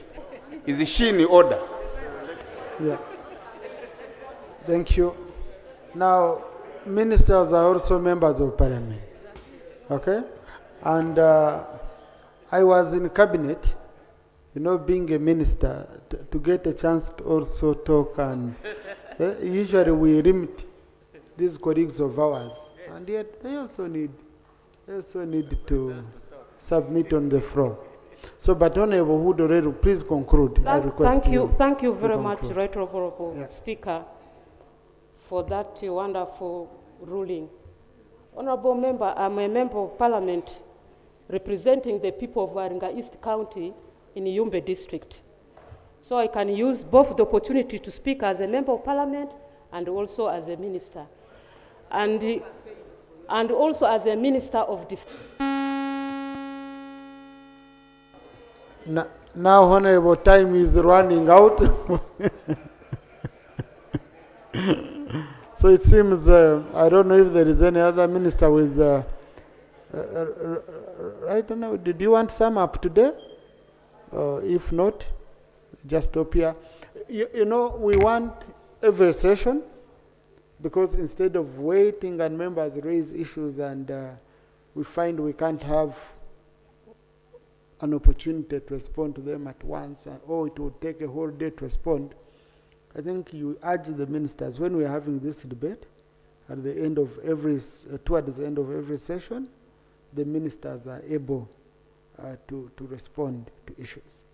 And then I think the Prime Minister, at the end, will, in general, sum up with a focus on the response to the Leader of Opposition. So the Leader of Opposition raised very, very critical issues, which I think you need a chance to respond to, and that's your chance. So, honorable colleagues, we've just started this debate, like I said. We might take around 4 weeks on it, if possible more than 4 weeks, but we ensure that each one of you submits on it. So on this one, don't go feeling the Right Honorable has not picked me. You know, I was a backbencher, standing up 3 times without being picked. You start, do I have an issue with the presiding officer? It becomes a feeling. But I want to assure you, honorable colleagues, that the section of Honorable Naki next time is where I will start from, okay? But also, instead of you dying with that feeling, please come and talk to me, or even give me a call, or even send me a message. Because some of the MPs even can form an opinion, and then they say, you know, he can never pick me. I have some of you who come and tell me, you know, I only speak when you're the one chairing. Then he goes to the speaker also, he says, you know, Right Honorable Speaker, only you when you're chairing is when I speak. So you're very clever people. But, and when you say between me and you, he shouldn't know, The other one shouldn't know. So, but honorable colleagues, please, we are extremely fair, okay? We are extremely fair. For now, you might not agree, but the item is still on. This is not an item that has been closed, okay? It's still on, and we shall ensure each one of you is given a chance to speak on this item as part of the maiden speech. So tomorrow we shall resume. Today we had a much shorter time because we had very many issues on the order paper, but we have sorted out most of the issues. So I do believe tomorrow we shall have much more time. And please, I want you to forgive me if I didn't pick you. It's not personal. It's just starting. And slowly by slowly, we shall ensure that everyone is picked. House adjourned to tomorrow at 2 p.m.